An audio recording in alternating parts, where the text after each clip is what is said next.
What is up, everybody? We are back in the building. Please do me a favor and let me know that you can hear me okay by putting a 1 in the comments. That means no crackling, no popping, no buzzing, no random noises at the top of my notes when I speak. Please let me know. Very important to me to give you all the best quality of audio and as good a quality of visuals as I can provide. People have been telling me everything's been looking good. I don't know why I have that's lotion. Put that on. People have been telling me that they love the visuals, they love the audio, and I would like to keep it that way. Reza, that is one of the decisions, but not the one I'm going to talk about today. Okay, so first and foremost, we need to get on this situation that's going on with the K&K Squad. The K&K Squad are back in Africa. They left Africa, leaving from Tanzania, and I believe they are from Atlanta or something like that, somewhere in the South.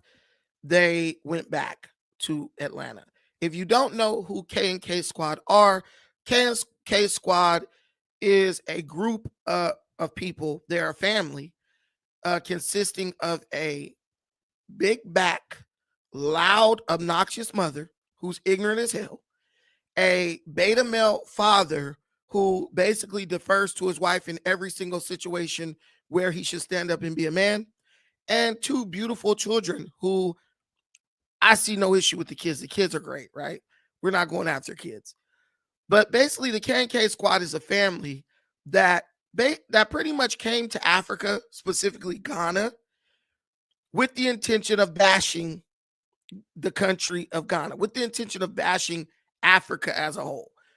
When you know someone's intentions are not pure, you know someone's intentions are not pure when they go to a single country in Africa. They know they're in only just one country in Africa, but every negative thing that happens, they refer to it as Africa. They don't say, look, I don't like this place, Ghana. I don't like this place, Nigeria. I don't like this place, Senegal. They refer to the place where they are, which is just one country, as if it's all of Africa. They speak in generalizations. They make these broad, sweeping claims, accusations, and everything else.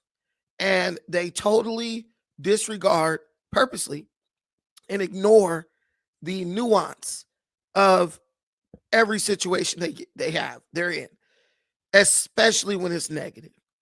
Now, if something good happens, you're never going to hear about it. There's no way you can have a day where nothing good happens. There's no way you can have a day where just only bad things happen all day long. Even if the good is very small or minimal, even if the bad is greatly outweighing the good, there's no trip you can take where just everything is horrible, right? That's never the case. I went to Abu Dhabi. I went to Dubai. Did not like those places. But when I tell you that the hospitality in those places was amazing, top notch, when I tell you that I lost my debit card when I was out there and basically I had no money for like 3 days, and the hotel staff gave me complimentary breakfast buffet and lunch buffet for the rest of my stay, which was like 2 weeks. Even when I got, managed to get some money, I had to get a wire. They still allowed me to have complimentary breakfast and lunch buffet for the duration of my stay. That was like $300 value to go in there and have every bread, meat, cheese, other than pork, beef, bacon, dudes standing there making omelets on the spot. People were paying like $300 or $400 for that, to have that for 7 days. And I got it for free because they understood the situation I'm in. Nothing is all negative all the time. So when you look at people's videos and everything coming out of Africa, every report they're making is bad, you know that this person has come with the intention to bash Africa, bash whatever country they're in, and their intentions are not pure. They're motivated by something other than just like brotherhood, camaraderie, togetherness, unity, and most importantly, Pan-Africanism and everything encompassed within that. This is what K&K Squad represents. People going to Africa seeking to make money online by appealing to the lowest common denominator, the lower nature of human beings, which is to promote and tell every single person about a negative experience that they had versus keeping it real or equally reporting and promoting the positive experiences they have, right? Recently in Tanzania, K&K Squad, the woman, I don't even think they're together anymore because the dad's not around in this recent iteration, this recent trip. They're in Tanzania. This woman went live in Tanzania, in Zanzibar, actually. And all we saw was a bunch of like blood on the floor. And she was making a claim that someone had attempted to break into her lodging, wherever she was staying in Zanzibar, and she had to fight this person off and basically had to do like harm to this person. And there was blood from that person all over the place. Now, I'm not saying that that didn't happen. That can happen. That can happen anywhere. Things like this do happen, especially when you're female and you're traveling alone and you're traveling with children, right? We're going to get to her just pure ignorance first after this. Did K&K Squad report this? Yo, somebody tried to break into my lodging. I had to fight this person off or whatever. And, we're safe, but it was a very traumatic experience. No. K&K Squad gets on the internet. We caught a body in Africa. Basically lying, saying that she deleted someone or killed someone in Africa. Not, someone tried to break into my room in Africa or in Tanzania specifically. Someone tried to burglarize my lodging in Tanzania. No, we caught a body. Making it out to be like, yo, I went to Africa and it's so crazy I had to kill someone, right? Just misrepresenting what actually happened. Did this woman kill someone? No, not by all the research I've done, nothing points to that. But it just shows you that people, they will try to make things into something they are not at all cost. If someone tried to break into my lodging and I had to fight for my life to defend my children, I'm not going to be on the internet going live telling people I had to catch a body. For one, the legal ramifications of that could be super negative. For two, that could further endanger my life, because what if the person who tried to get you is familiar with who you are, or, they know people who might be familiar with you? Three, I need to take some time just to relax and decompress and get my mind right before I go on public forum and say anything. But instead of doing that, you couldn't have been too scared or traumatized if you had the awareness to jump on the internet and try to clout chase off of a very bad situation that happened in Zanzibar specifically, right? You weren't in all of Africa and somebody broke in your room in all of Africa and this happened, right? These people just will use anything. Like, what about your kids? This woman had her kids online, videoing them after the incident, trying to talk to them and interview them. Oh, what happened? And tell them what happened. And I'm like, lady, you're disgusting. You're shameless. Your attempt to chase clout is so ridiculous that you'll even put your children in harm's way, or you'll just like exploit them, right? just for, just in the name of gaining clout. We're not even going to talk about the fact that this is a woman who took her kids to a new country in Africa. Never been to this country before. Without her husband, she's never even been in Africa without her husband. But she jumps up, takes her kids to Zanzibar, stays in like a random place she's never been to before.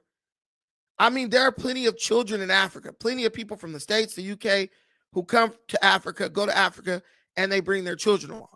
But dude, if I'm taking my kids for the first time anywhere, we're staying at the Radisson Blu.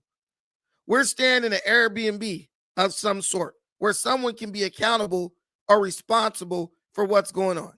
We're staying in a locked apartment facility where there's guards in the front watching who's coming in and out, and any Tom, Dick, or Harry can't just come off the street into my place. This place looked like it was like an open air lodge, meaning people could just walk from the street and walk up to your front door of where you're staying, from what I saw in the video, right? What type of wise woman does that? And it makes sense because the mother, who is a part of the K&K Squad, she's not wise. She's ignorant. When you know a person is ignorant, when they openly express how they feel about everything, even in places they've never been. And a lot of African American people have that problem. And when I was young and I would say certain things, my grandmother would tell me, you don't have to vocalize everything you think. You don't have to tell people everything you think. And to me, that's the number one sign of whether or not a person is ignorant. If everything that comes to mind, they have to verbalize it and let everybody know what they're thinking. And that's how I know K&K Squad is just totally ignorant. I don't know where that husband who's a part of that little group is, but bro, you need to do your job as a man. You need to make sure that this crazy woman, your wife, the big back, doesn't take your kids to Africa alone, because the woman clearly does not have the wisdom or the understanding or the situational awareness to keep them safe. There's no way in hell I'm going to go take my kids somewhere where I could potentially get robbed. And if people are looking at you and they're trying to break into your room, you are coming across as an idiot to where they feel like, yo, I could go take advantage of that person and the repercussions will be non-existent or minimal. You looking like a mark. If you walk around looking like a mark, guess what? You're going to get marked out. And I hope the story is real. There's a possibility that the story could be fake. Because if the story is not real, there are things that happen to people who go around pretending to be basically intentionally trying to bash foreign countries, right? I want you guys to watch this video. I'm going to show you guys a quick video of something that's happening. Okay, we're not going to go through the whole thing, but I'm going to show you this clip. So there are these Taiwanese YouTubers. I can't pronounce their names. One of them is like Johnny or something like that. Goodnight Chicken, right? There's a Taiwanese YouTuber, Goodnight Chicken, who basically blew up on YouTube by total accident, right? He basically accidentally stumbled upon some evidence that led to a case being solved in Taiwan that had been like cold case for a long time. When he did that, he blew up on YouTube and TikTok and got millions of subscribers. Well, he had found his niche, right? This guy basically started becoming like an investigative reporter, like journalist. Initially, what he would do on his channel was he would go into abandoned houses and basically pretend hear ghosts, pretend to see like supernatural things, metaphysical manifestations. And that was his niche. He wasn't doing well on YouTube with that, but that's where he thought he would hit pay dirt monetarily. He accidentally stumbled upon some evidence that broke a case wide open. That happening, he received millions and millions of subscribers based on the fame and notoriety that he had got for that. When that happened, he switched his niche to exposés, where he was exposing crime, injustices that were occurring around the world. So for the last decade, there have been reports of Taiwanese people being taken to Cambodia for slave labor. There's no evidence that points to this being true, but this was a rumor that had taken hold in Taiwan over the past decade. So in an attempt to deliver to his audience what they wanted, exposés and him exposing criminal activity around the world, this guy went to Taiwan and basically told his audience that he was going to investigate whether or not there was any truth to the claims that Taiwanese nationals were being taken to Taiwan and forced to commit, do slave labor. So he gets on a plane, he flies to Taiwan, and he goes to work. And what you're going to watch next is what happened. And I hope K&K Squad, the big back lady, I hope that they somehow find this channel, they find this video, and they understand that if they continue to do what they're doing, this very well could happen to them. What happened to Goodnight Chicken could happen to them. Against their will in scam call centers, saying that most victims are men from Asia, but some have come from further afield, such as Africa and Latin America. This was the first study of this scale, and it hurt Cambodia's reputation as a touristic hub quite a bit. Around 40% of their total tourists came from China, and those numbers started to dwindle very quickly after that report came out. What didn't help is that the United Nations outlined some of the nationalities involved, and a lot of the victims actually came from Taiwan. This right here is an image of a rumored scam call center compound, where obviously you cannot escape even if you wanted to. Look at all the barbed wire. Seeing that this was massive news in Taiwan, Goodnight Chicken saw an opportunity in this. What if I went to Cambodia and documented this, tried to explore these buildings and show everyone what was happening behind these walls in those compounds? Because of this, he specifically went to the Prea Sihanouk province, more specifically its capital, Sihanoukville. To many, this is where you could find some of the prettiest beaches in Cambodia, and to others, this is where you could find a lot of the scam call centers that lured people in and trapped them. Goodnight Chicken was betting everything on this. After landing in Cambodia on February 12th, 2024, Goodnight Chicken started up his live stream as he usually does. This time, though, he was whispering, claiming to be in one of those scam call center compounds. Let's watch. But then he was caught. He attempted to run away, but you could hear him struggle to leave.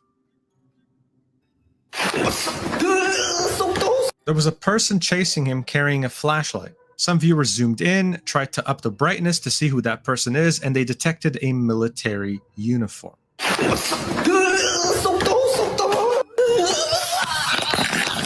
And then you could hear him struggle at the end, as if he was caught. The live stream ended there.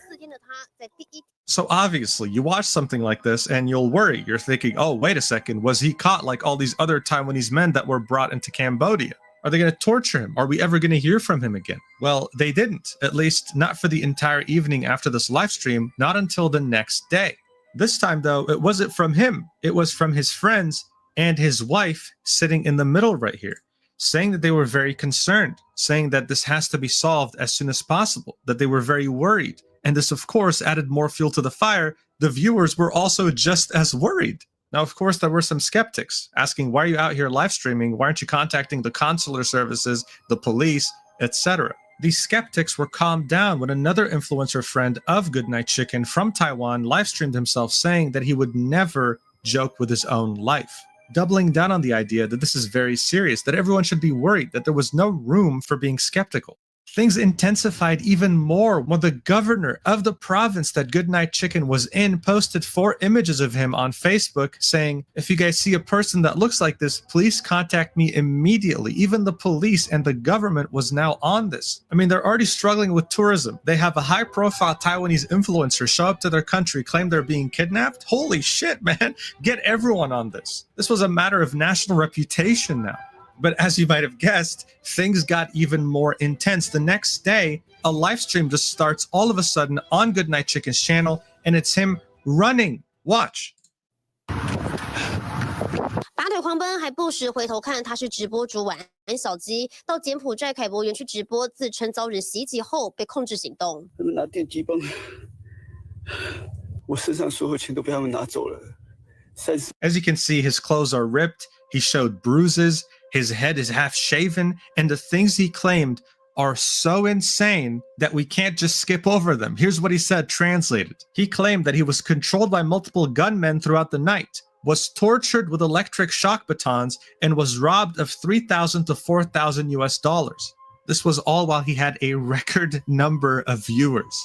This all started out with some dude sneaking through a building that he shouldn't have been in to now a national, governmental, and political issue on a global scale, all right? This wasn't just about some country's issues, all right? Taiwan was indirectly involved in this because, I mean, this is one of its high-profile citizens. Cambodia took this very, very seriously. But some of Goodnight Chicken's viewers weren't taking it as seriously anymore. The skeptics resurfaced, and this time they had proof.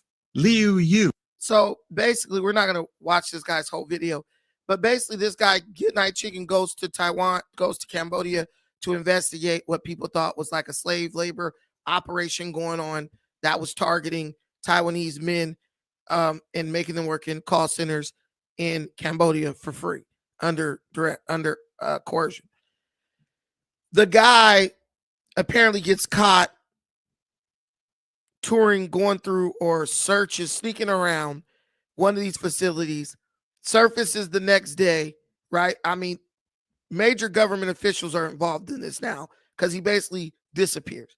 He surfaces the next day claiming that he was tortured by these unnamed Cambodian people and they were interrogating him at gunpoint. So the internet is undefeated. A viewer of his actually was able to identify where he was in the video, where he claimed he had like got away and he was being tortured. And they basically showed that the place where he was claiming he was tortured was like a couple of blocks away from some like major super expensive resort. So that being the case, the internet, the viewers logically concluded, yo, this is BS. This guy is basically trying to lie about the Cambodian government, fearmonger us about the Cambodian government, and he's attempting to do it for clout. He's attempting to do it to get YouTube views, right? This is exactly what people like K&K Squad do. They lie about what's going on where they are. They pretend like they're scared or they're in trouble or someone's taking advantage of them. And while you're on the internet going crazy, they're sitting back using all the money that you're sending them, right, to enjoy themselves on the beach or hang out in the fun in the sun at your expense. There's a lot of people doing this on YouTube. Lots of people doing this on the internet. And it's not just in America. And it's not just the Black community. But this is what I want you guys to know. When it catches up to you, right? A lot of our people have a very skewed view of the world. Do not cry racism. Do not cry discrimination. Do not say they're doing it to you because you's Black or use FBA or ADOS, understand that there is a way to deal with people like K&K Squad. These governments are cracking down because when you do this shit, going around bashing these countries, lying, misrepresenting what's going on in these countries, in many cases, you are costing them hundreds of millions, if not billions of dollars in tourism revenue. You're fucking with people's livelihood. You're messing with people's bottom line, hurting people's ability to feed their family, and you are hurting that country's ability to provide opportunities and resources for their citizens. See, black folks, a lot of us think everything's a damn game. We think we can make everything go away by saying, man, I was just playing. But you know what happens when you play too much? You remember Smokey on Friday? You remember what Craig said? Who you know play like that? That's what Goodnight Chicken did. He was just playing, fucking around, trying to get some views, right? But unfortunately for him and his little buddy, the Cambodian government didn't see it that way. They were using every resource available to find Goodnight Chicken as soon as possible. As you saw earlier, the governor of the province was involved. The police commissioner is now involved too. This was very, very serious. Shortly afterwards, the police had done it. They had found Goodnight Chicken and his friend that went with him to Cambodia. But instead of the smiling faces that people were expecting, they were met with reality. The two influencers were handcuffed, and the police officers were pissed. Goodnight Chicken and his friend were caught red-handed, with the police commissioner pointing at all the props they had brought with them from Taiwan to stage this entire thing. The whole thing was fake. There was not a single real thing in all of this. They had fake Cambodians' military uniforms. The person with the flashlight stopping him was his friend dressed in this uniform. They had a bunch of tools and makeup and even fake blood. And as you can see, this was the t-shirt that Goodnight Chicken was wearing when he was quote-unquote running away from the compound with his half-shaven head. Everything was fabricated, all in the hopes of getting views. The Khmer Times, a news publication from Cambodia, published this article saying, "Enough is enough, no mercy for foreigners who create fake content to tarnish Cambodia." It was becoming more and more evident that these two influencers weren't just going to get a slap on the wrist. No, this was going to have very serious consequences. This new reality only started to really sink in when they were in handcuffs. This is why they proceeded to bow down an apology, because they realized, wait a second, we're actually screwed. Watch. 省长，晚安小鸡陈仁川及吴祖显在这边向柬埔寨的省长跟你说声真的抱歉。非常对不起。សូមគ្រប់អាដាមសម្បត្តិហេតុបានការសុំទោស I'm so sorry. Please give me a chance. This is even funnier because of how ridiculous he looks with a shaved head. Like, this is a disaster. It took 3 days, okay? 3 days to convict them and send them to jail. It was extremely quick. They were sentenced to 2 years in Cambodian jail, which is one of the worst jails you can go to. There were, of course, some concerns over the fact that they might have not gotten full due process, that there was no proper trial, no proper human rights. But I'll be honest with you, this was definitely the minority. The majority, including Taiwanese, were very happy that they were getting the punishment that they deserve for playing with their audience's emotions and tarnishing the entire image of a country already going through a very bad image problem. Listen, look, people are not playing games. I know a lot of us like to think everything is funny, everything is a joke. We like, black people, they'll try to come at you seriously. And if they're unsuccessful at coming at you, they'll try to pass it off as a joke. We've all experienced that. We all know people who try shit like that. And there are people who try that on a bigger scale. These guys end up getting 2 years in prison in a Cambodian jail for trying to run a hoax, right? Trying to fearmonger people to make money. I want you to understand, we live in a world where there's billions. Fearmongering is like a multi-billion-dollar industry. And anybody who wants money or who has low morals and they'll do anything to get money, they're willing to participate in that to make a quick buck, get a quick bag. But you're not going to do that in Africa. You're not going to do that in Africa. Not on my watch. Not while I'm sitting around here with the ability to rationally think and think logically. K&K Squad, you guys keep this up, it's going to catch up to you. You better hope that that situation that this lady got on live talking about was real. Because I'm going to be real with you. When I watched that video, those kids didn't look scared at all. Those kids looked like their mama had put them up to saying some bullshit. You better hope that it's real. Because if it's not, you're going to keep trying to do stuff like that, and it's going to catch up to you. And when it does, don't expect sympathy from anybody. Let's play the rest of what happened, because this was hilarious. Regardless, some people were very concerned about this, that they even reached out to the Prime Minister of Cambodia, offering yet another detail of Goodnight Chicken's life, which of course made him only look worse. Cambodian Prime Minister Hun Manet spoke out about the crime committed by Taiwanese internet celebrity Goodnight Chicken. He said, "Someone called me the day before yesterday to help these two people, telling me that these two young people should be released because they still have a sick mother to take care of in Taiwan, but I denounced the statement on the phone. If their mother is sick, then they should take good care of their mother at home instead of going to other countries to ruin their reputation and cause trouble. So I say they should be sentenced more severely because they're unfilial sons." This kind of selfish behavior not only hurts Cambodia, but also discourages tourists from visiting Cambodia and causes people to lose their income. Hong Manet also warned any internet celebrities who want to come to Cambodia to make fake videos to gain internet popularity, "We will take strict actions, just like the two people from Goodnight Chicken. They will..." See, and this is the problem with America. This is why America is turned into a cesspool right before our eyes. You have people in America who want to put more, they want to criminalize the punishment more than they want to criminalize the crime that's being committed. The punishment is criminalized more than the offense. Oh, he shot somebody. Oh man, but you should take it easy on him. You shouldn't have gave him life in prison because he had a bad upbringing. He didn't have a good upbringing. Whoa. So him killing somebody is bad, but me giving him life in prison is worse. He still has his life, doesn't he? And this is what we're doing. And in places like Cambodia, it's good to see that they still have people in power who have common sense, right?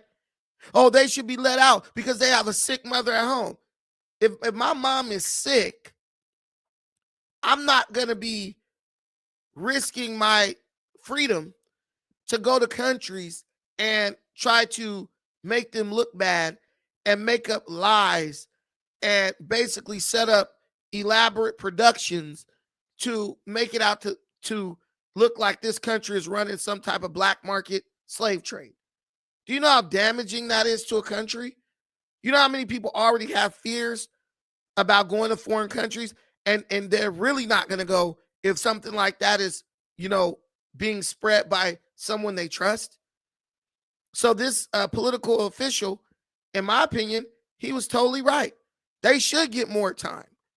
They should get more time for just being pieces of crap in general. And when the hammer comes down on K&K, I'm going to celebrate.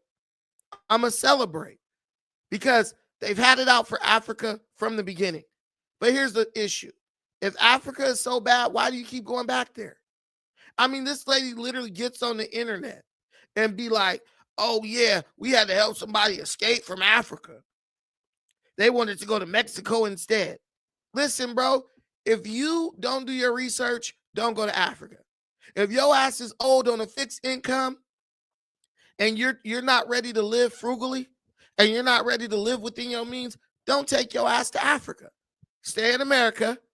Go live in a shelter or a home, wherever they send you that you can afford to live. Stay out of Africa. If you can't be responsible and mature, stay out of Africa. Africa doesn't need you. You ain't bringing nothing to the table. But the bad don't got to come with the good in this case. The people who got bad intentions, keep your ass where you're at. But a lot of you guys can't stay where you are because you've already burned every bridge and offended and hurt and, you know, basically ran off anybody and everybody who was willing to be around you. Now you trying to come somewhere else and create the same situation. The Hebrew Israelites, I don't like even Hebrew Israelites being in Africa like that, because we know what that devolves into. Imagine those fools on the corner in Africa screaming at people, starting with their divisive crap. I don't like that either. Keep your freaking mental illness in America. Seek help. Going to Africa ain't going to help you. It's not going to change your life. You got to change your life. And the first step to changing your life is to change your damn mindset. And that's the problem. Too many people going to a new place with the same old fucked up mindset, thinking that everything is going to be different this time. Nah, bro. Keep your ass in America. Stay where the crazy people who want to be fear-mongered are, right? I'm not dealing with that. That ain't helping nobody. That's how Black America got in the shape we're in. Sitting up listening to grifters and con artists, taking a word like these people are like honest, like they're trustworthy.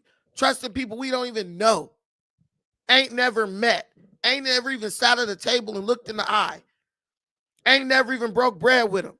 But we swear to God everything they saying is true. Hell no. Hell fucking no. I'm not believing that. I'm not falling for that. And you shouldn't either. Let's see the rest of what happened.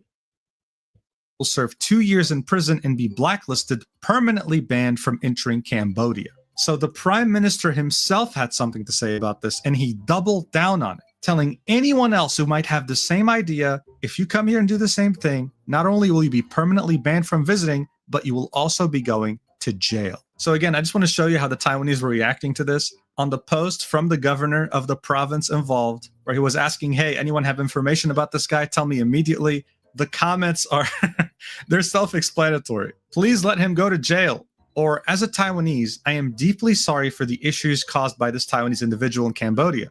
I hope that he will face the most serious consequences for his actions.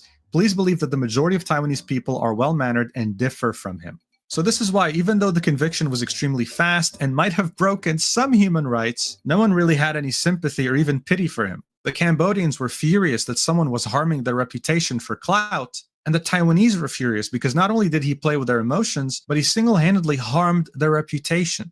Barely a month after Goodnight Chicken was arrested for inciting social unrest for 2 years with his friend, news came out from the Star saying that his time in jail is miserable. Apparently, the only way he can sleep is in an upright position. He can't even lay down. This is because he's in a cell with 150 different inmates, all crammed up together. According to the Cambodian League for the Promotion and Defense of Human Rights, they describe Cambodian prisons as severely overcrowded and having abysmal living conditions. People in prison have to routinely make informal payments for basic necessities like food, space to sleep, and family visits. And here's a drawing of how a cell looks like. An actual image would probably get me demonetized. So this drawing right here kind of shows you how there's barely any space. This is why you don't want to end up in a Cambodian prison cell. You ask any Taiwanese person and they'll probably know exactly what you're talking about when you mention Goodnight Chicken. This incident was just that big on a national level. It prompted many conversations about how far influencers will go, with people asking themselves, why do we even bother accommodating such disrespectful people who only do these things for views?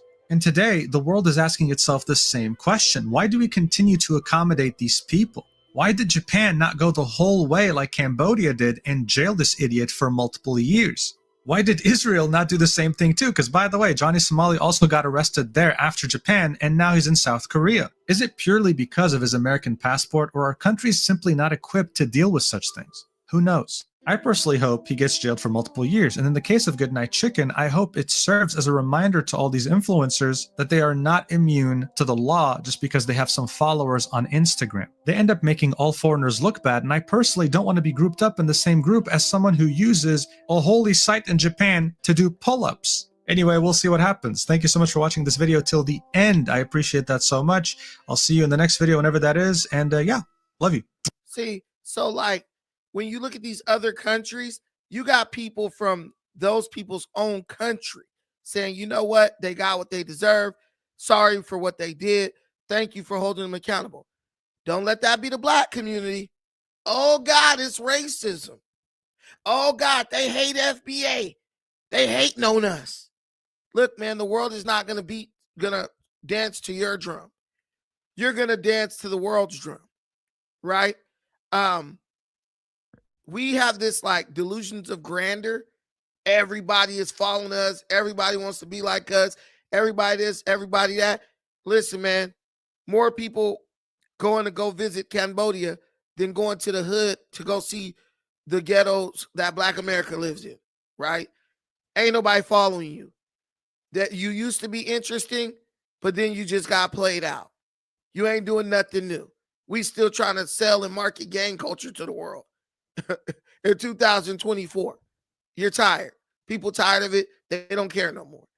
But what you're not going to do is go around disparaging and tarnishing other people's culture and their country just because you refuse to gatekeep and defend your culture and build infrastructure and build communities and destinations that people want to go to. Y'all tell me where one place is where Black people are, where people like, yo, I gotta go over there and see that place.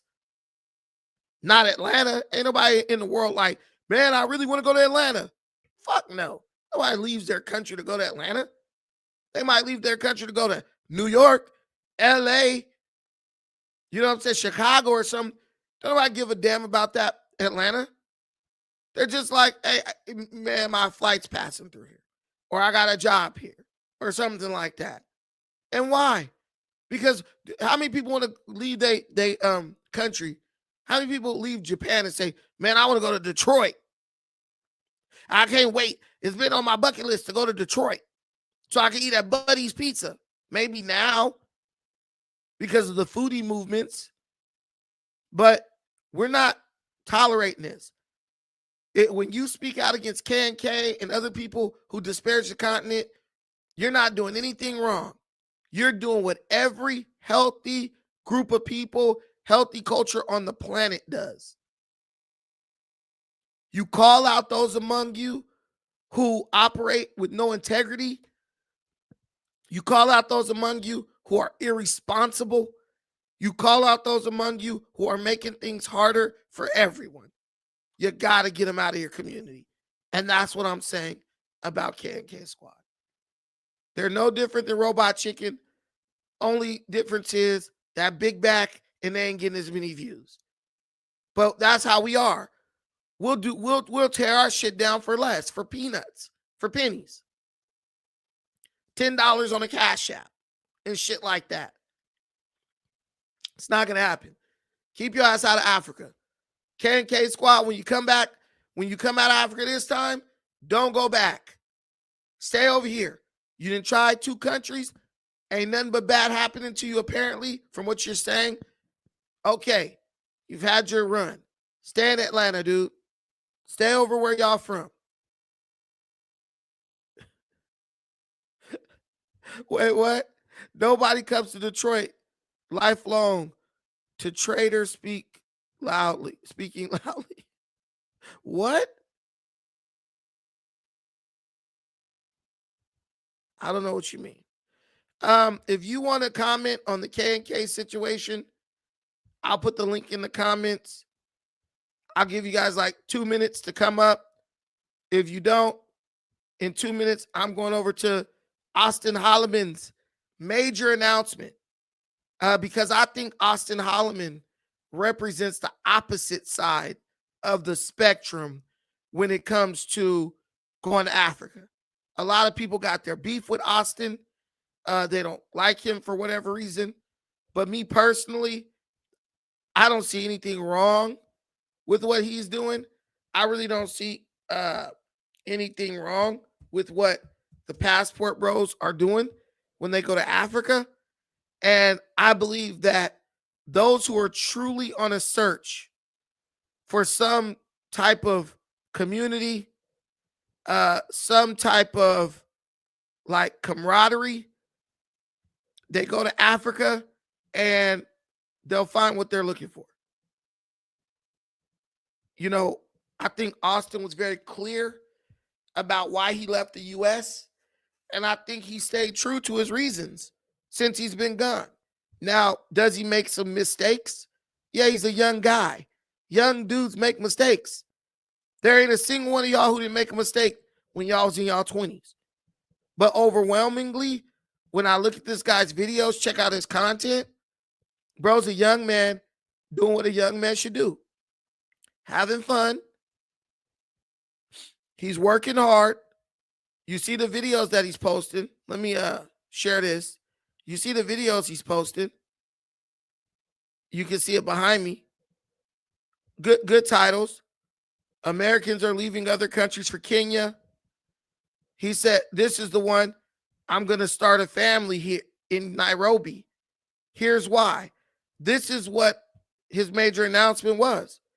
He wants to start a family in Nairobi, in Kenya. But I like the fact that the bro is going over there. He's meeting up with other men who are doing the same thing he's doing. There's a level of accountability, not just younger men, older men, men who are his age, men who are younger. I see this dude talking to dudes in their 40s. I see this dude talking to dudes in their 30s, dudes in their 20s. It's not like that guy's just going around, you know, talking to a bunch of 20-year-olds. I believe that something is happening in Africa, specifically in Kenya, for young Black American men that doesn't even happen for them in America. How often are young Black men in America getting access to older men who are just there to help them out, just to give them game, give them advice? Tell me. There's a guy right here. I don't know who this guy is. So Troy, we'll interview with you for your last days here in Kenya before you return for the high season of December. Yes. Now, you brought up before that you've been to Nigeria, South Africa, and I wanted to, some people like to say that Kenya and South Africa are competing when really, if we talk about I mean, I've never been, but if we talk about the danger alone, that puts Kenya above South Africa. South Africa, I've been to both. South Africa does not compare to Kenya in any way, shape, or form by any metric. South Africa does not compare to Kenya in any way, shape, or the only Black people who will be happy in South Africa are Black folks who need to have white people near them to feel happy and safe. That's it. That's the only thing you're going to have in South Africa that you're not going to have in Kenya. More close proximity to white folks. That's it. Every whitewashed Negro on earth, oh, I want to go to South Africa. We know why you're going. You're not going because you want to go to Africa. You're going because you want to go around and see some white folks. You want to go to where white folks is at. And the crime in South Africa is out of control. Out of control. I'm talking about people getting held up with AKs and shit. Banks getting robbed. All that. It doesn't compare. I'm not downing South Africa. Go visit and see if you like it. But what I'm telling you is South Africa, as far as safety, crime, aesthetics, things to do, nothing on Kenya. From everything I've heard, just assuming. Yes. So what initially made you pick Kenya over South Africa? Well, the only time I've ever had an option to possibly live in Joburg was when I first moved here. I was working for a company called EXP, and it's at least it was Africa's biggest experiential advertising agency. So I was their creative director and marketing director, and they were based out of Joburg, but they had offices in like maybe 15 other African countries. And just going there a lot for like big meetings and things of that nature, I was like, okay, infrastructure is dope. My favorite thing about Joburg is the cost of living.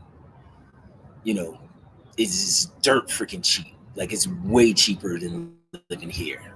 Going out to dinner, even shopping, cars, houses, apartments are way cheaper than here.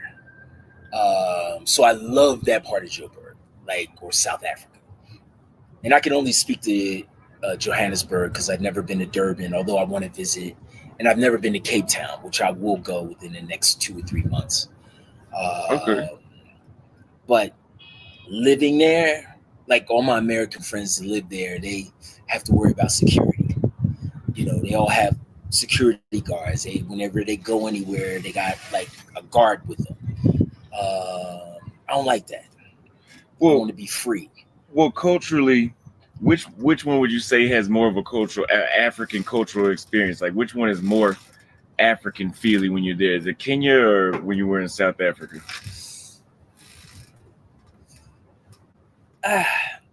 I'd say they're both tied, but then when you take, like, I've been to Lagos a lot, and there's a definitely African feel and vibe in Lagos in the way people dress, their style, and things of that nature. I think Kenya, SA,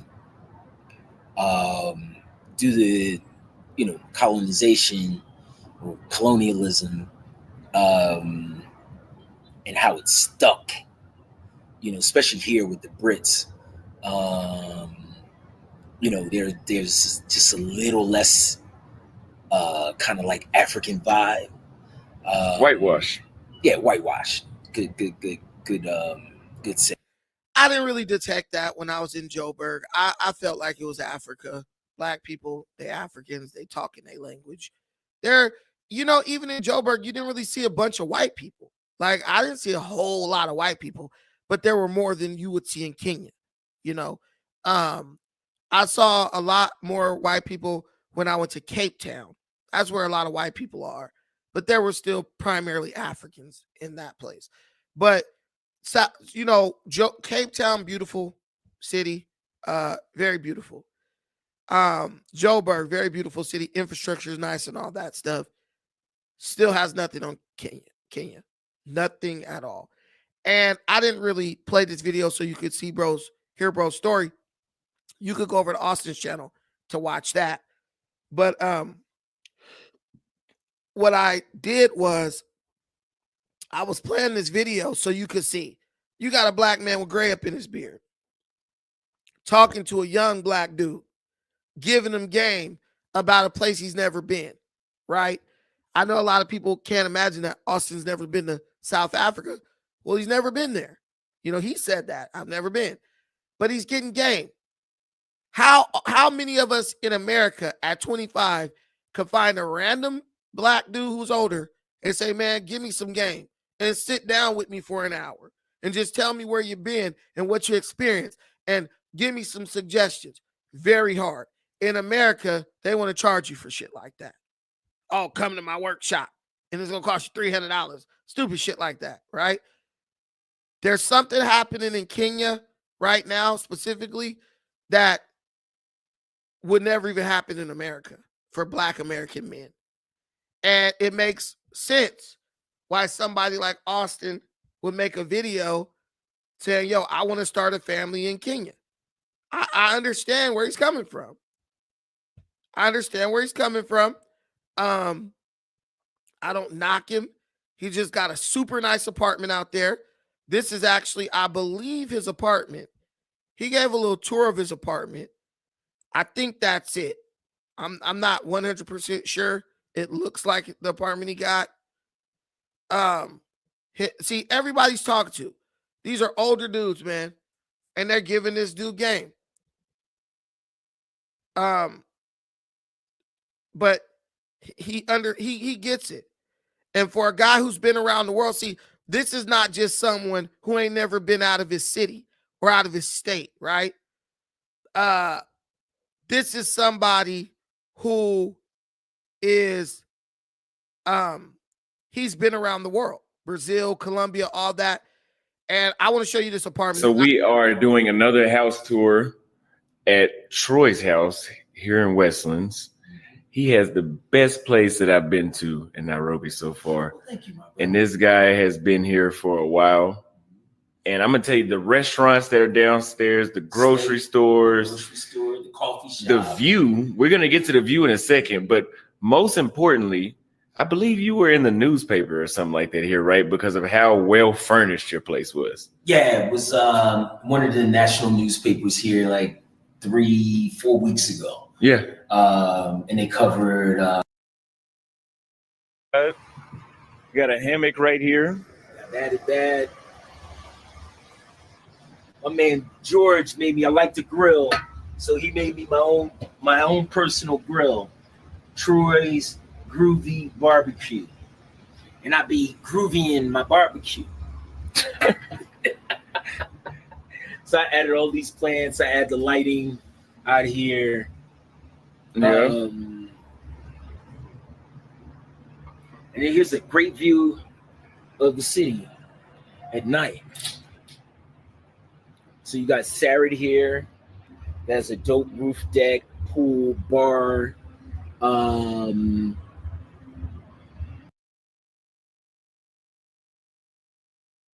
When he says Sarah, he's talking about the mall, the Sarit mall. It's really nice. Big IMAX movie theater. Dope little shopping mall. It's not small, it's big. I know exactly where he stays. He stays right by there's a KFC right where you see those lights at the bottom. There's a KFC down there, Chicken Inn, Pizza Inn, and a couple of other American restaurants. But this whole situation. But the point I'm making here is, he's doing his research. And there's nowhere in the world where Auston went and a Black American man was like, yo, come to my house. Check this out. I'll show you the ropes. I never saw that. Nowhere he went. Not in Thailand, nowhere. That's only happening in Kenya. That's only happening in Africa. So I understand his sentiments of wanting to start a family. I'm trying to do this. Can they help me with this? Da-da-da. That's the easiest way and the best way. And you got Austin and you got me. So what better way to come to Kenya? And they're extending themselves. Hey, if you want to come here, we'll look out for you. We'll make sure you're good. We'll do what we can to facilitate, your stay and you being here. See, so I understand why he's doing what he's doing. His moves make sense. And that's what I like about Auston. A lot of people try to write the dude off. Oh, he's just young and he's just chased women. No, bro, you're reducing down what this dude is doing because you don't agree with him. But I mean, I don't agree with everything he does, but I can see how his mind's working. I can see, the calculations he's making in his mind. And it makes sense. Pin comment and in the description, you will speak with one of our assistants. Tell the assistant that you want to speak with Troy if you want to speak with him or me, and we will get you started. I want to show you this, which is kind of cool because I'm sure no one who's watching has ever seen one of these. Actually, I don't know if I should be showing this shit. That's a hip bone to it. Looks like a giraffe. I found. Let's just say I found this. I found this. This is like a hip bone to a giraffe. Whoa. Yeah. How did I know that? I've never watched this video before. How did I know that was a giraffe's hip bone? Because I always go to the giraffe center.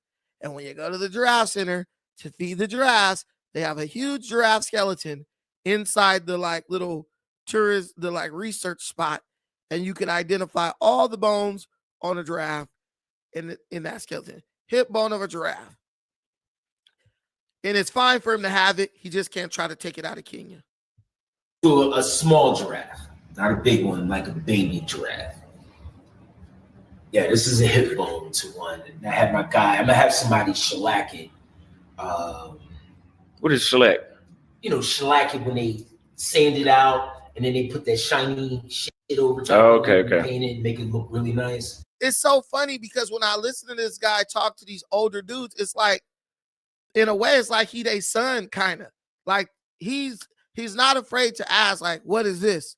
He doesn't pretend like he knows everything, you know, and I think that's what make a lot of people like, you know, Auston, because he's willing to learn and he's willing to take game from dudes who are no more than him. But the video I wanted to show you guys, the major decision he made is about starting a family in Africa, in Kenya. What's going on, everybody? It's your favorite YouTuber, Auston Holleman. Still here in my perfect home of Nairobi, Kenya. I'm still nearly done furnishing all of the space in my new apartment. I just have one bedroom, and I'll be doing the tour like I told you guys before. Now, most of you guys watching are in the United States of America. Some believe it's the greatest country in the world. It depends on what you're talking about. It's the greatest for. One thing I will tell you is it's not the greatest place to raise a kid. If you ask me, and I'm getting to a point where I do want to have kids, not right now, but it's getting closer and closer to that time. And I would have. Let me stop this to address some ignorance. Only problem, your man Trump ain't going to let his family come back with him. And if he gets married just to bring her back, it's going to get sticky. It could work out, but he has to move carefully. First of all, why would he get married just to bring a woman back to America? He doesn't even like being in America. That's one. Why would you bring? That would be the dumbest mistake this guy ever made. Going to Kenya to find a woman, only to bring her to America to be corrupted by these women over here, the radical feminists. Two, you're Mexican, I think, but you don't even understand what birthright citizenship is. What Donald Trump is talking about is when someone comes to America and they're illegal and they have a baby in America and the baby's a citizen and the damn parent is not a citizen. That's what Trump is talking about. He's not talking about American citizens who have babies abroad, fool. That's not birthright citizenship. What it means, birthright citizenship, is when you are born on American soil. There's a law in America. If you're born on U.S. soil, you automatically get American citizenship. That is birthright. That is a right that you get upon being born in America. There are many Americans who are born abroad. One of my friends was born in Japan. His dad is American. That means he's American. I wish you guys would go to school and read a little bit. What Trump's doing has nothing to do with, you know how many military people have kids in other countries? Birthright. That means that's what the Nigerians do. The Nigerians, I already know this is a scam that they run. They'll say that the medical care needed for a pregnant woman is not available or it's not safely being done in Nigeria. So they'll say that the woman got to fly to America to get a certain procedure done or something while she's pregnant. And she'll get over here and have the baby. And now the baby is a citizen. That's called an anchor baby. You have the baby's an American citizen, and you get to stay because you basically are the parent of an American citizen. And who's going to take care of them if you leave, if you get kicked out? They know they don't want to divide up families. That's birthright citizenship. Man, MJ, man, I'm telling you, the ignorance that, man, I don't believe some of the stuff that come out of these people's mouths sometimes, bro.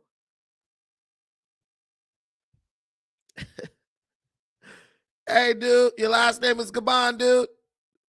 You look white in that picture. So to me, you're a Mexican. If you don't like it, too bad. Anyway, unless you tell me what you are. Anyway, that's what birthright citizenship is. Your cousins, Charlie, ain't going to be coming over here having anchor babies and shit and getting to stay in America. They got to go, and they got to take their babies with them. Auston is a citizen of America. So when he has a kid, his kid will be an American citizen. All of his kids. And they will have to, and if he gets married, his wife will become an American citizen. And he'll be able to bring her over here. That's what happened.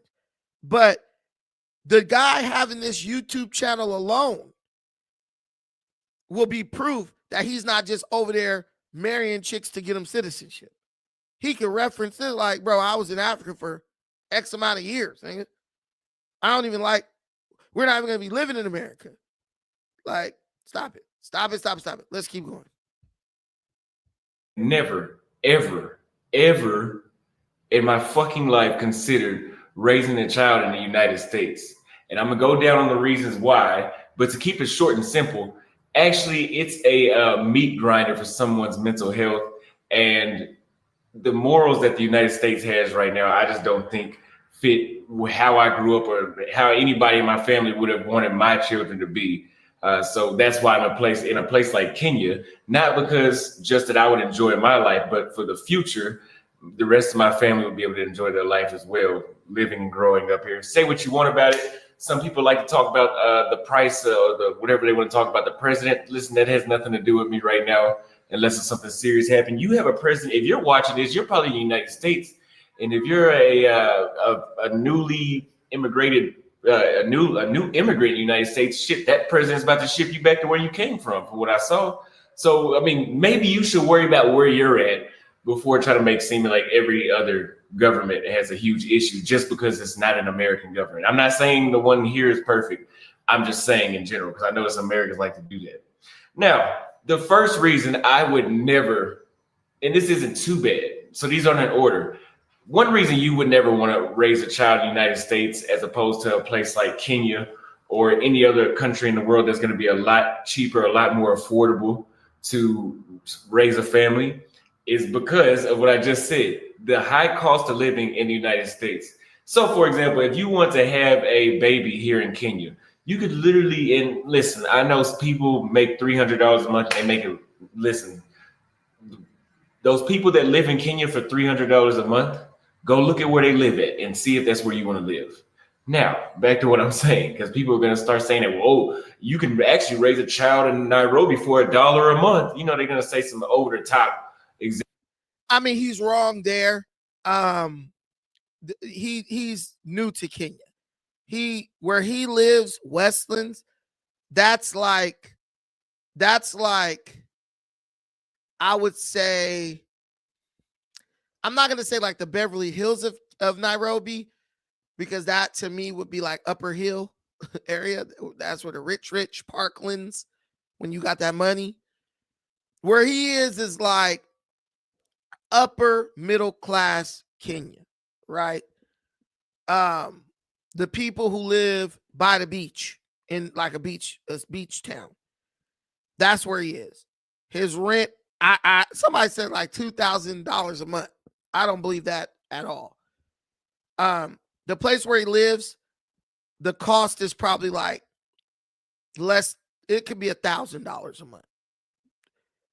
Right. Westlands is like downtown LA, but nicer, obviously. No bums. I wouldn't pay over $1,000 a month for that place. That place ain't worth $2,000 a month by no stretch of the imaginations. But there's places like my apartment is in South B. That's a middle class area, lower middle class area. The rent on that apartment every month is like $270 or like $220 a month. And it's a rooftop penthouse, elevator, parking, clean, right? Every but every like fast food place that they got in Westlands, they have it near my apartment. It's also right by the expressway that leads to Westlands. It's also real close to the airport, which is great, but it's not close enough to where like airplanes are flying over you. Super close to the central business district, super close to the national park. My apartment's like 10 minutes from the national park. There's super nice places you can get there for low. He's just a foreigner, so he doesn't know that yet. But I'll tell you, if he stays there for an extended amount of time, unless he's balling on YouTube forever, he will move to another place where you can get a place equally as nice as this place for like $500 a month, because they're there. They're out there. Some of the Airbnbs I've stayed at, super freaking nice. Dude, $30 a night, $20 a night. The guy's paying like $400 a month. But you know, the locals are gonna know the little like gems, the hidden gems, versus a person who's just got there. So I forgive him for being ignorant on that. But he's doing what's best for him, and you know, he feels safe in his, you know, he feels safe. He feels like it's good. He's young. He's super close to nightlife, Ibiza, you know, all those different places. Uh, there's a lot of clubs around where he's at. There's a huge nightlife where he's at, and that's perfect. To me, it's kind of like Hollywood. That's what I would describe it like Hollywood. If you're a young person, yes. If you're a little bit older, you know, that's not where you're gonna be.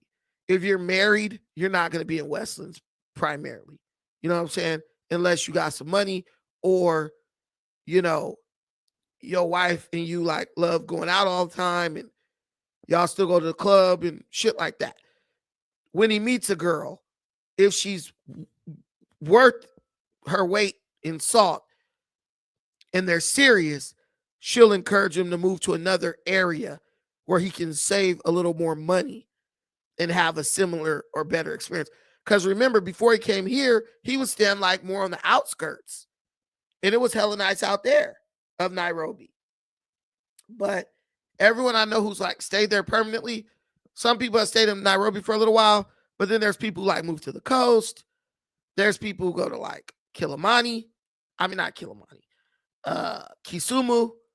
There's people who go to like Nyeri. Some people go to like Kilaleshua, places like that, different neighborhoods. Because there's a place by where he stays called Raka. That's where the Two Rivers Mall is. That's nicer than Westlands. Parklands is nicer than Westlands. Kilaleshua is nicer than Westlands. Those places are super nice. But it's just so much. That's a real city, bro. They got so many different areas. You could choose where you want to live. Like, you could move to a different area like every year or 6 months, and you'll be like, yo, this is great. And every area has its unique spot. Where I stay, there's a lot of Somalis. South B, love it, love it. Great, good schools, close to the expressway. Love the Capitol Center. Love going to Java House, walking. Very walkable. People selling everything on the street, furniture and everything else. I love it there. Walk around 3 o'clock in the morning. Best goat meat in Kenya at Nurko. You know what I'm saying? There's nothing better. He's going to find his niche. These places right here, they're not like, oh, I love it, I'm going to stay here forever. They're just like, this is a good place for me to be right now. It's safe. You're going to run into like a lot of tourists in Westlands. Even when you talk to people in Westlands, they talk in terms of like American money, right? Oh, give me $100. You go to any other part of Kenya, they talking about shillings. And $100 is way different from 100 shillings. Or, that's what people, so he's going to realize it. He'll move out of this place eventually. I already know that. And if you're going to pay that much money, why not just get a house, right? Exaggerated number like that. But if you were to raise a baby in Nairobi the same way that you would in Texas, on a monthly basis, you might only spend $250 to $350 a month, as opposed to the United States, where usually things are multiplied by 5. Okay, it may not. Okay, so this is where he's wrong as well. Baby clothes in Kenya are incredibly expensive, way higher than America. You go buy baby clothes in America, you get rompers and shit, clothes for like, go to Target, go to Walmart, you get some nice stuff for $6, $7, $9. You get a 3 set of some stuff for like $9. Let it be on sale. They got the little yellow tag on it. You get that shit for $3. Whereas in Kenya, you want to buy like a baby romper, like the thing that covers their body. That thing's like 2,400 Kenyan shillings. That's like $16 or $17 for one baby romper. Baby clothes and stuff are overpriced in Kenya. I'm just gonna tell you that. So I'm just clarifying, right? I don't know how much he pays in rent, but for that place, I would say $1,000 a month. less than 1,000. It'll probably be like 100,000 Kenyan shillings. That's be like $800. That's as much as I would pay. I wouldn't even pay that for that place. For that place, I'd probably pay like $500 or $600 a month. But what he's paying versus what it's worth. Oh, okay. Yeah. I didn't even see this comment, Safari. He said his rent is like $800. That's right. That's about right. That's about right. 800 or 900 a month. Yeah. 900 would be stretching it. But you could get a place equal to this for like $500 or $600 a month. Probably better, than this. But he's not in like one of the newest buildings in Westlands. He's in one of the older buildings. Because the newer buildings would be like Escada and some other places around there. Escada has like a restaurant on the roof, pool on the roof, and all that stuff. Those are like the newer buildings. And they're building some new apartments over there too right now. I was just over there. But yeah. So he'll learn. He'll come back with the correct information, obviously. Oh man, where I live in LA, this would be like $3,000 to $4,000 a month. Hands down. Easy. Yeah, so it's way more than here. But let's hope all these Americans going there doesn't hyperinflate the economy. Costs $1,500 a month to raise a 2-year-old in Dallas, but other little things that you may do with your child are going to cost way more. In the United States, it is expected you're going to spend $300,000 from birth to adulthood, which means from the time it comes out of the mother to the time it's 18 years old, $300,000 is what you're going to spend. Now, if you were doing that here in Nairobi, I would say divide it by 5. Or even further, so if you divide it by 5, it's about $60,000 that it would cost, which means you get to do a lot more with your child, which means you get to do a lot more with your life. And if you guys are interested in moving your family to Nairobi, Kenya, and you want to save more money like every other American that has brought their family to Nairobi is doing, so that way they can take more vacations, they can put their kid in a better school, they can buy them more clothes, without worrying about the cost of it, because when kids are growing, it seems like they need clothes every 3 months. If you want that stress off your back and you want somebody to help you find the right place to stay, have the first visit taken care of on autopilot for you, and make sure you have the right experience, the right people, that way you can get your visas whenever you get here. If you decide that you actually love Nairobi like I do, click the link in the first pinned comment or the description. You'll speak with somebody from my team and we'll get you set up today, and you will get to speak to me after you speak with my assistant. Now, second, if we want to talk about education in the United States, and I brought this up before, the education in Nairobi is better than America. I mean, you can choose, your kid will go to private school, and you could choose what school you want your kid to go to. They have international schools, American schools, all types of schools. Your kid gonna get like 2 languages, maybe 3. It's better. But this is basically what I want to cover with Auston. This guy has made a decision. He wants to start his family over there. I encourage him, and I think this is a natural evolution of things. I mean, a lot of people could say what they want about the passport bros, but as a man, we've all been where Auston is in our minds, right? We've been at that point in our growth. We understood where he was at. And for many of us, like me, I understood where he was going. I already knew where bro was going to end up. And he's found a place where he feels comfortable. And that's the thing about, Kenya. And in a lot of places, I haven't been to a bunch of places, but I feel like in Africa, for me, shit is easy. You know what I'm saying? If you got any type of personality, charisma, whatever, you're good. If you know how to talk to people and read the room and be respectful, you're good. The only people who will struggle in Africa are ignorant ass, disrespectful people like K&K Squad. And people like that will struggle no matter where they go. They struggle in America, they struggle in Africa, they'll struggle in Europe, they'll struggle anywhere they go. That's not your problem. That's not my problem. That's not anyone's problem. That's their problem. Also, if you live where Auston lives, You're not going to raise a family in a place like that. For one, there's no kids around. So if you have kids, you want your kids to have other kids to play around with. That's big in Africa. You see bunches of kids running around playing with each other all day. Kind of like how America used to be. Now you roll through these neighborhoods, ain't nobody even outside. The kids inside on the tablet and shit, or on the game. So yeah, you're not gonna be in this kind of place having a family. But yeah, bro ain't coming back. Only way bro coming back is if he go broke or something. And if he go broke, he's gonna, as soon as he get money, he gonna leave again. Right? He gonna leave again. There's nothing, right? There's nothing that's gonna keep him in America. He'll be one of them dudes. You used to watch those old 80s Chuck Norris movies and shit.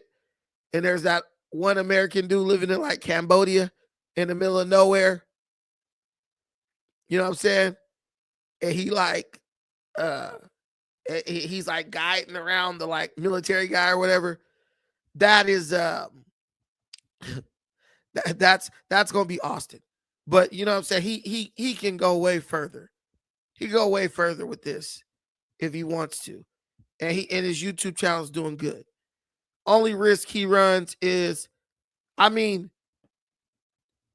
we all remember the hit Auston's channel took the first time he went to Kenya and he tried to like stay there, remember? And all the passport buddies stopped watching him because they were like, they wanted him traveling all around and, you know, all that. But bro was like, nah. He left, he came back, he regrouped, and he figured something out. And I think he figured out, you know, with the live streams and shit, I think he figured out that he could keep some good revenue coming in, get a little bit more creative on the videos and stuff. You know, and that would, you know, be lucrative enough for him to where he could stay there. Now he needs to get with O'Shea or something to where he can figure out some investments over there, you know, to keep his money coming in. And the good thing is all these older dudes that he's dealing with, these dudes been there for some years.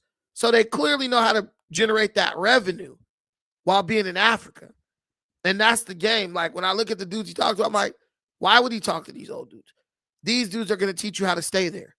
You know what I'm saying? They're going to teach you how to like make a living there. Right? And every move I see Auston making, it looks like a good move. If you ask me, they look like good moves. And even the circle he's in.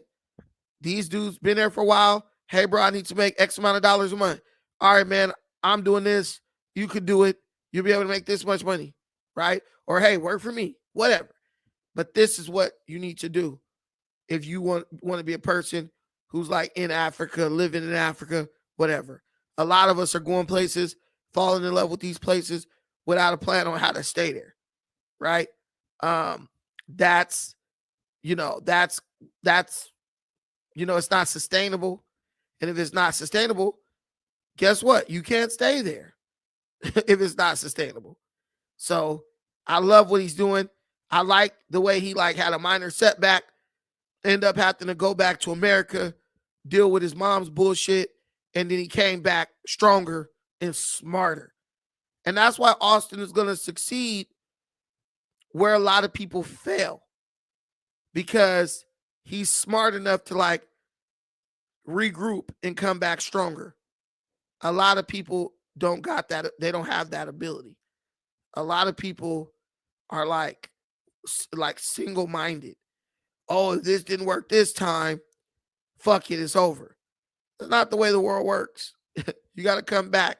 Sometimes you fall, you got to get back up, and take another whack at it. But I love what Auston's doing. I got no problems with what bro's doing. None whatsoever. I think bro's smart, and I think he's got a good head on his shoulders, and I think he's going to be just fine. And I hope he does start his family. I never met Auston before in person.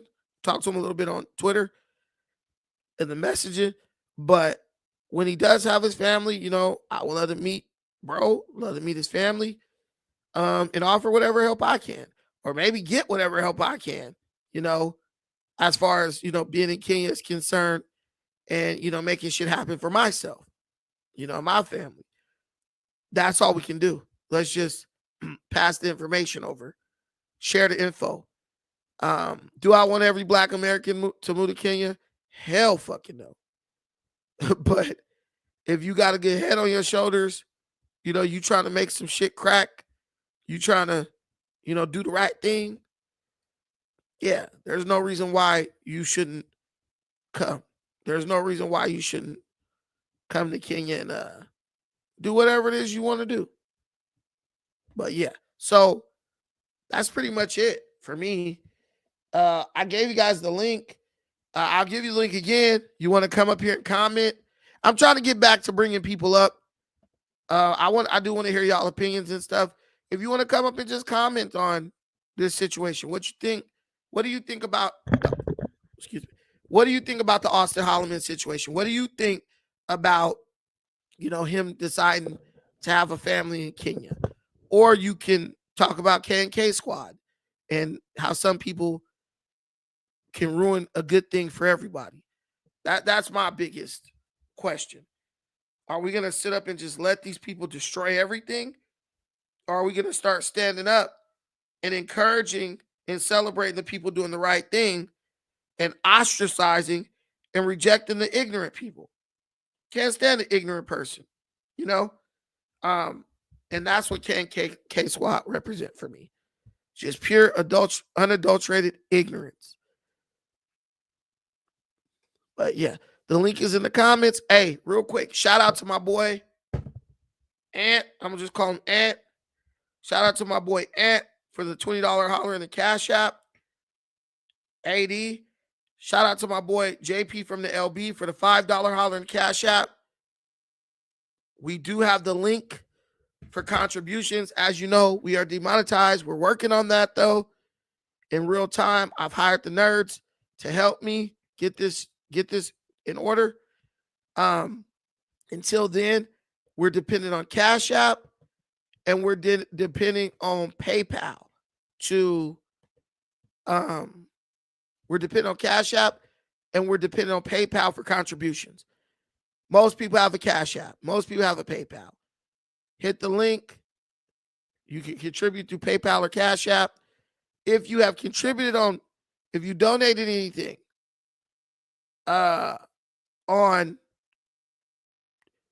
if you contributed anything on PayPal, let me know so I could look it up and shout you out. If you mean Floyd, the dude who was with Auston, how so? How so am I just like Floyd? I've seen Floyd before, but how am I like him?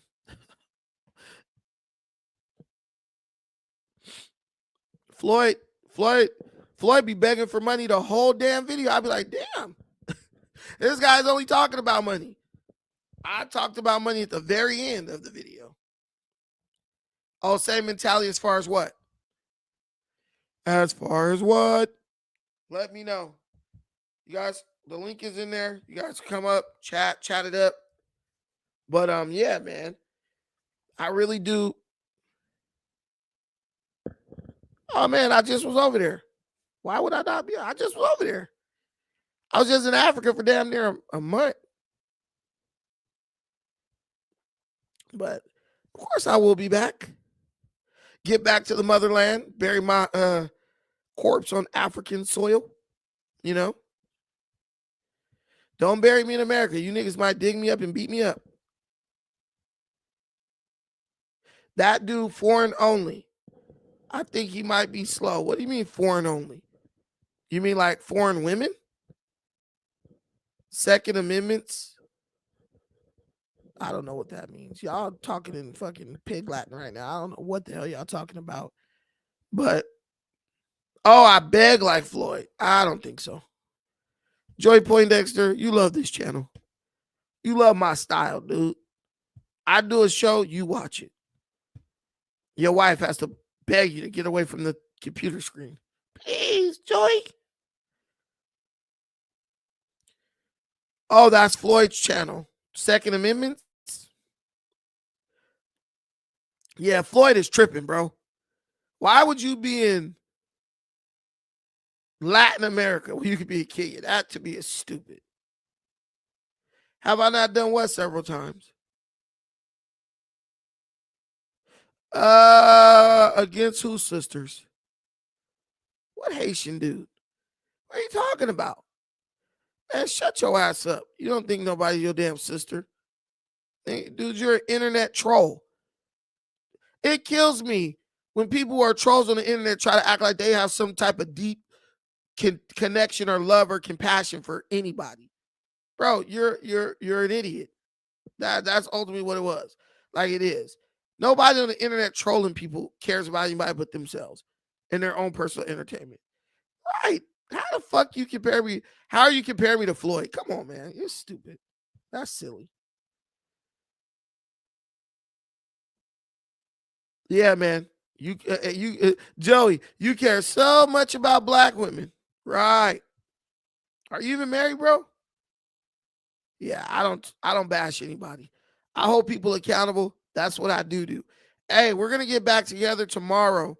We gotta talk about how this dude Tariq is trying to grift off of the Daniel Penny trial situation. I don't like that. You didn't give the race baiters, fuel. All the race baiters are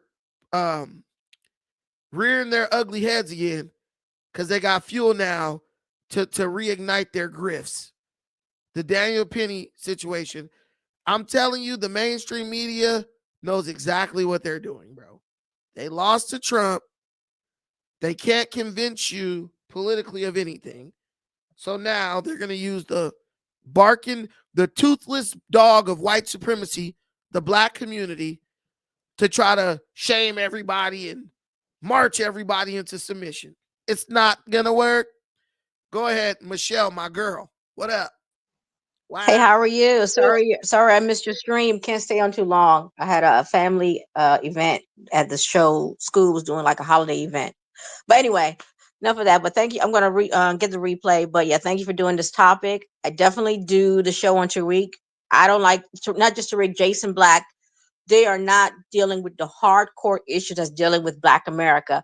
Instead of always talking, is race an issue? Yes, race is an issue. But how they're using race is what I don't agree with. Right. Oh yeah, they're doing it again. They're just going back to their same old tactics. That's what they're doing. We got something. We can use this to fearmonger. It's stupid. They don't give a damn about no damn Jordan Neely. If you because like I said, if Tariq really cared that when that congressman was going up for re-election, you did not mobilize against him or anything. Nope. Nothing. He attacked Black immigrants.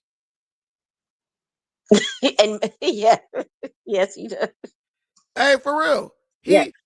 Tariq is like, oh, Jordan Neely, Tariq, like during the whole election, even when they shot down reparations in California, all you did was go after Black immigrants to distract your FBA minions from the fact that you wasn't gonna do shit for them.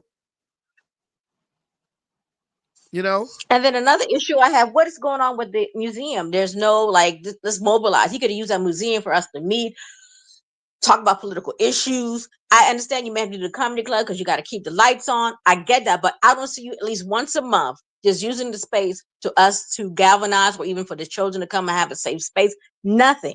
Not a daycare, not a coding boot camp, nothing. Like the museum is closed all the time now. They don't even open that thing anymore. The fake museum.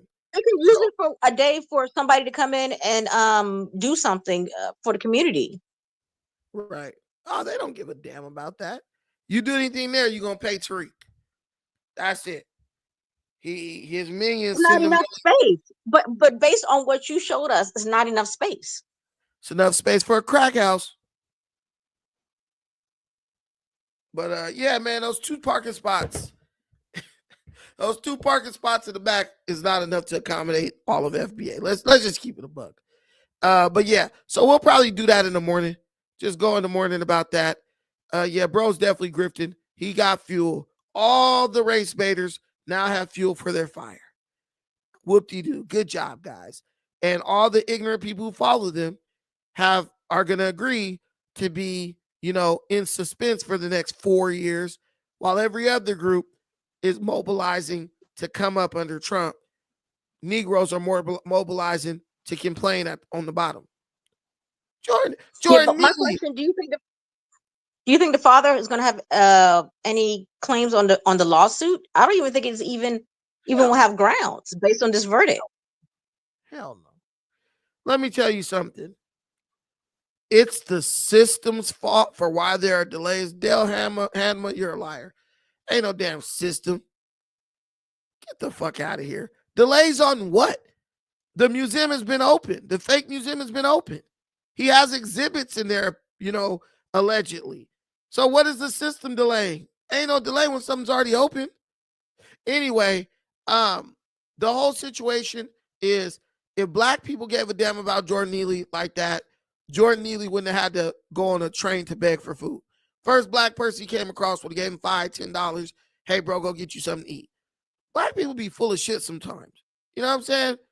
We want people to believe that we care. We won't give this person $5, but we want people to think we care about his life. What's more important, Michelle, $5 or someone's life? Someone's life. Right. So if I wouldn't give you $1 for food and you're saying, I'm hungry, what makes people think that I give a damn whether you live or die? Like, honestly speaking, if you refuse to give $1 for food. Yeah, even with the museum, he could even do a day for homeless people in LA to come to the museum, not even inside in that so-called parking garage so they can get a sandwich. Exactly. They don't give a shit about that. Man, I'm telling you, if we hook Tariq, so that's why if you care so much about Peely, Tariq cares so much about Peely, show an example of how much you care about the homeless people in your area. Yes, you don't live in New York, but I'm going to set the stage. Because of Peely, I'm going to dedicate this day of sandwiches for the homeless people. Neely with an N. Yeah. And I'm sorry. I'm thinking about someone else.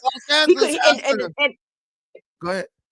If he cared about homeless people or what happened in that situation in New York, he could have did a dedication situation in the museum, in the parking lot, giving sandwiches out. The thing is, LA has the largest homeless population on earth. Tariq ain't never reached out to nobody homeless. If he cares about black people, the number one group on Skid Row in Los Angeles is African Americans. That is the new black center. That is the center of black Los Angeles. There are more black people in Skid Row than any other neighborhood in Los Angeles. That's a fact. There are more black people on Skid Row in LA than any other neighborhood in Los Angeles. Tariq, I care about black people. Gavin Newsom been rolling around in the Skid Row type like area in San Francisco. Gavin Newsom was in LA on Skid Row walking around with his bodyguards. Can I make a suggestion for, I know it's the holiday season. I know you like to do on your streets interview. Could you do another homeless special, and maybe we can do something special for them when you go out there? I'm not sure if something, just a suggestion off the top of my head. Those people are fucking crazy. What you want me to do? You remember when I went down there and I saw that lady that I knew? Did you watch that show? Yes, it's hilarious. But hey, it's hilarious. But it's a holiday. You got to do a holiday. You got to do a holiday special. Do a holiday special. Y'all, last time I went down there, I walked on Skid Row, bro. I hopped out the whip, walked on Skid Row. Random lady that I knew from when I was a kid. Taka! I said, oh, shit. She come hug me. What are you doing? I love you. I'm like, bruh, this is why I don't go outside. This is why I do not go outside. You always seeing somebody you know when you go outside if you meet. But, yeah, man, we could do something. I'll probably slide back over there. I don't know. What you want me to give them? Some Lunchables? And what do you suggest is good? I mean, they be selling Lunchables for like 99 cents. I could buy 100 of those, hand them out, crackers and cheese. But the thing about those situations is, I used to work on Skid Row. So there's people handing out food on Skid Row 24 hours a day.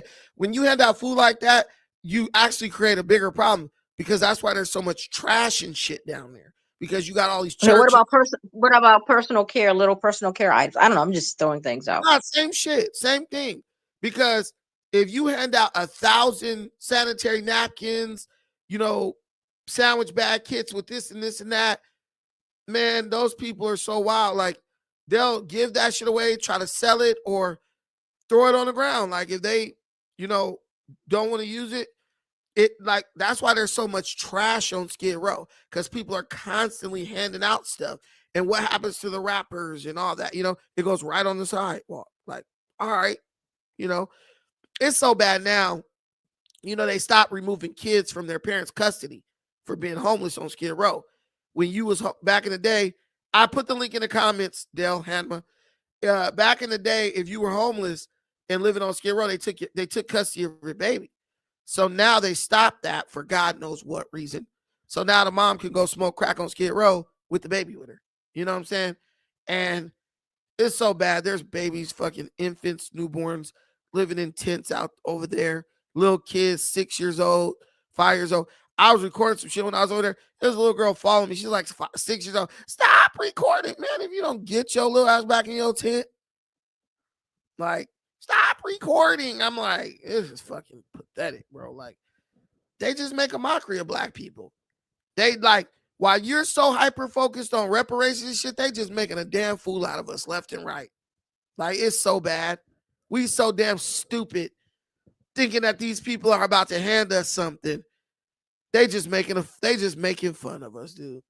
That's like your dad saying, I'm going outside to get a pack of cigarettes, sit right here and wait for me to get here. It's like the movie Angels in the Outfield. Dad, when can we be a family again? When the Angels win the pennant? You damn dummy. Angels ain't never winning the pennant. That's black people. Black people are like black people are like a child waiting for their father to come home for 20 years. Right? And white people, they just play on that shit so well. You know what I'm saying? Like, oh yeah, these niggas, all you gotta do is promise them something. You ain't actually gotta deliver it. Just promise it to them, and they'll be stupid enough to fucking sit there and wait for it for the next 60 years. Go ahead, Darlin Sparrow.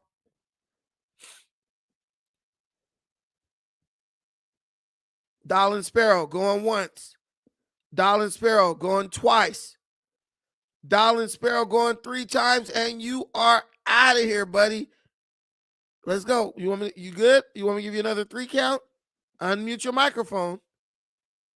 I forgot. I've never seen you, so maybe you don't know how this works. Unmute your microphone. Yeah, he left. Good. Anyway, but that's the whole thing, man. A lot of people just think that if we keep begging and keep on talking and screaming, these white folk gonna give us, they're not giving you shit. Those days are over. Go ahead, Darlin.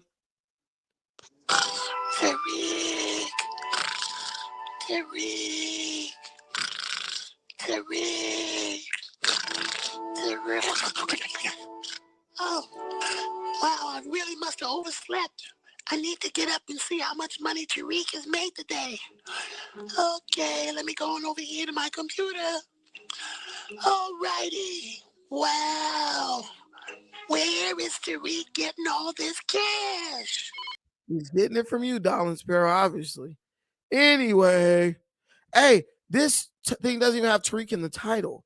That shows you that these people literally just like, you whisper the name Tariq and their buttholes start freaking retracting, start freaking spasming, and they gotta run to where his name is mentioned.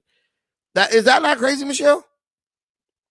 Yes, I don't even know why. What was that about? I believe he mentioned. I personally, again, all I'm saying is just we gave you the money as grassroots for you can help the people. Okay, We know you're doing your stuff on the side, but at least do something for the people. At least show something once a year. Well, the thing is, the way, you know, con artists and grifters, the way they continue to grift and con is because people are embarrassed to admit that they've been conned and scammed. So instead of accepting that they've been had, they would rather run around defending Tariq and like, oh man, no, Tariq really he didn't deliver shit. He don't give a fuck about you or anybody else. So, and the money you got, why did you get such a small space? See, that's when the ball dropped for me with Tariq. I mean, I don't want us to turn this into a show. I mean, but like, yeah, but back to the situation at hand. Back to the situation at hand. He's up there talking about the calling him a race soldier, so and so, but won't talk about mental health in our community. Won't talk about how the system marginalizing us. Won't talk about nothing but reparations, tethers, mayos, and the Boosie community. That's it. That's it. Yeah, because he knows what these Negroes want. And I don't blame Tariq. Black people ain't supporting nobody talking about nothing serious. You know what I'm saying? Black people are not. You talk about serious issues, you get $25 in super chats and cash apps. You talk about Bussy and tethers and reparations, bro getting $100, $200, $500 super chats for that shit. So if you're in this to make money, that's what you should talk about. If it's purely a capitalistic venture, I mean, look at Yvette Carnell, same thing. That chick give y'all one live stream a month. People on there sitting there $500 and $600. I'm like, what the hell is wrong with you?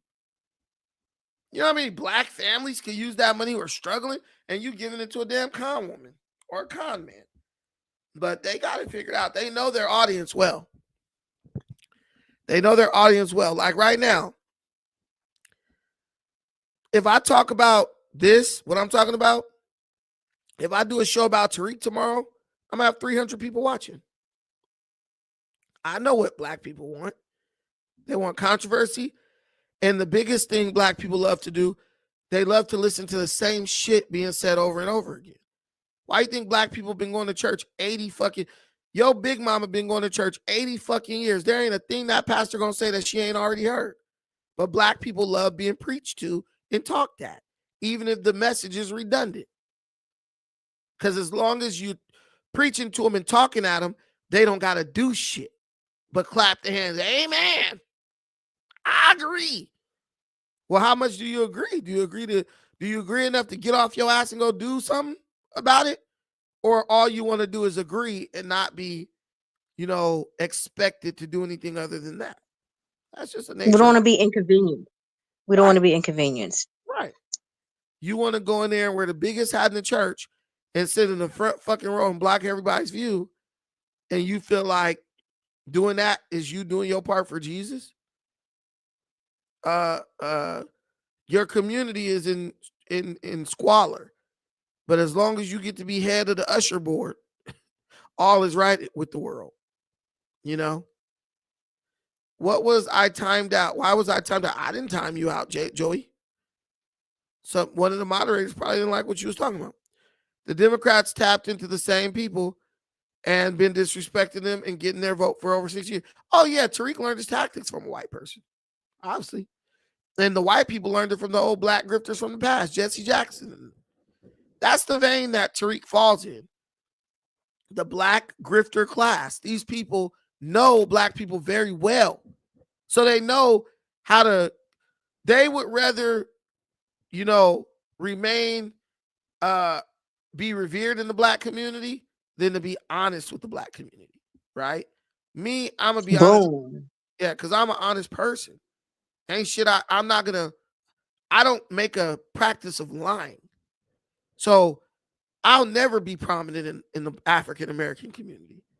Like if I go on Twitter into a white space, I got those white people eating out the palm of my hand. Man, I want to subscribe to your channel. Where you at? All this shit. They like hearing people who speak honestly. Black people, they want to lynch your ass if you speak honestly. Hold on. Hello?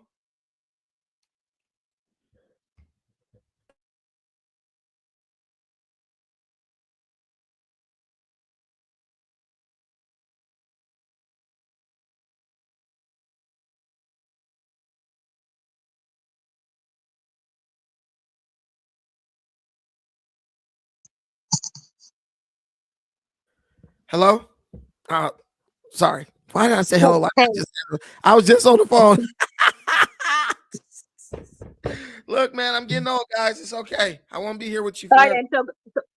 So tomorrow, what's the topic tomorrow? We're gonna talk about Tariq them grifting over the Daniel Penny case. Oh yeah, and talk about how he could use that museum to even help homeless people there. I'm not talking about that fucking raggedy ass shit. It's not even a museum. Well, I donated money for that. I'm upset because I thought he was going to do something to me, man. You should donate to me every penny you donated to Tariq. That's how you balance the scales. You know what I'm saying? That's how you balance the scales of the universe. Like, you know what? I put this much money in to fuck shit up to give it to this bastard. Let me give that much money to this dude, at least trying to help our people get right. Damn, I'm trying. I'm not. And you do, and you go to Skid Row. You go up in there and go to Skid Row and check on the people at least. You don't do that much. I look at him. Way more than he does. I fucking worked on Skid Row for 2 years. Mm-hmm. Most people don't even last a week. That's the job. That is the life, the shelf life. That is the like, what do you call it? That's the lifespan basically of a Skid Row employee, a person working over there doing any type of work, a week. Some people just can't handle it. When you see a girl just fucking gorgeous as fuck, like beautiful, like a supermodel, Vanessa Williams, Naomi, fine as hell. And one day you like, damn, she is fine. And then you see her a week later, she cracked out sores on her fucking lip. It's bad, dude. Fucking crack piped and burnt her lips up. You walking by, you know, it's getting to be 6 o'clock. It's like night. So you walking back to like wherever you know, whatever shelter you working out of that day. And you see her like on the side of the fucking street giving a dirty nigga a blowjob. Like, what the fuck? That's the type of stuff you see down there. Like, you see people when they first get there and they look good, like, oh, damn, she's healthy. You know what I'm saying? She's, whoo, dang, look at her. She got ass. And then you see that girl a week later, a month later, and she's just a crack whore, you know, selling her ass for fucking $10, you know? That stuff it'll fuck up your mind, you know, to see people at their lowest point like that. And when they get to Skid Row, a lot of people are not at their absolute lowest. What it is that's a place where they could stay out all night and do drugs all night. See what I'm saying? So if you're a crackhead in a neighborhood, it doesn't matter because eventually there will come a time in that neighborhood where there's no crack to be found. Like the dealers are out, they're gone, you know, they went home, whatever. The true crackheads go to Skid Row. You could smoke crack all night. The dealers are out there. I'm talking like this the realest shit I saw on Skid Row. So when I first started working down there, it was like the first or the second of the month. Man, I saw Negroes pulling up, like, you know how they portray drug dealers in movies, rolling up in the Escalade on Dubs on 25s and 24s, and they get out and got the sweatsuit with the little freaking golf hat, you know what I'm saying, and shit like that. You ever seen those type of movies? Damn, Michelle. No, you're talking to me. Okay, I'm sorry. Yes, I thought you're talking to the audience, man. I'm the only congregation. But you see, where's your congregation? Where's the congregation? Yeah. But y'all seen these type of movies, right? The drug dealers get out, they look like pimps. Yeah. So I was walking, I got my little clipboard in my hand and shit, and I see like 5 Escalades lined up. I'm thinking it's somebody down there donating food or something. Nice ass, clean ass Escalades. Man, I see some straight pimp looking drug dealers. I'm thinking these are some rich dudes out here trying to like hand out some money or hand out some food. Man, they just, you know what I'm saying? They just got a bag. You know what I'm saying? They just cashed out. Maybe they coming down to help somebody. So I'm talking to a dude who was like training me. He said, no, man, those are drug dealers. I said, what are they doing? He said, well, it's the first of the month. He said, they're going to be out here all day. And he said, they're going to make enough money to survive for the whole month in 1 to 2 days. Because there are going to be people who come smoke up their whole SSI check, smoke up their whole Social Security check, smoke up their whole welfare check.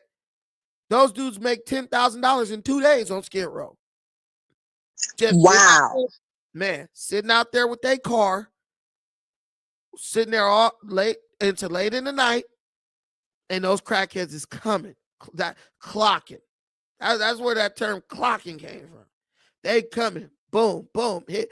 They will make those dudes rich $20 at a time. 20, 50.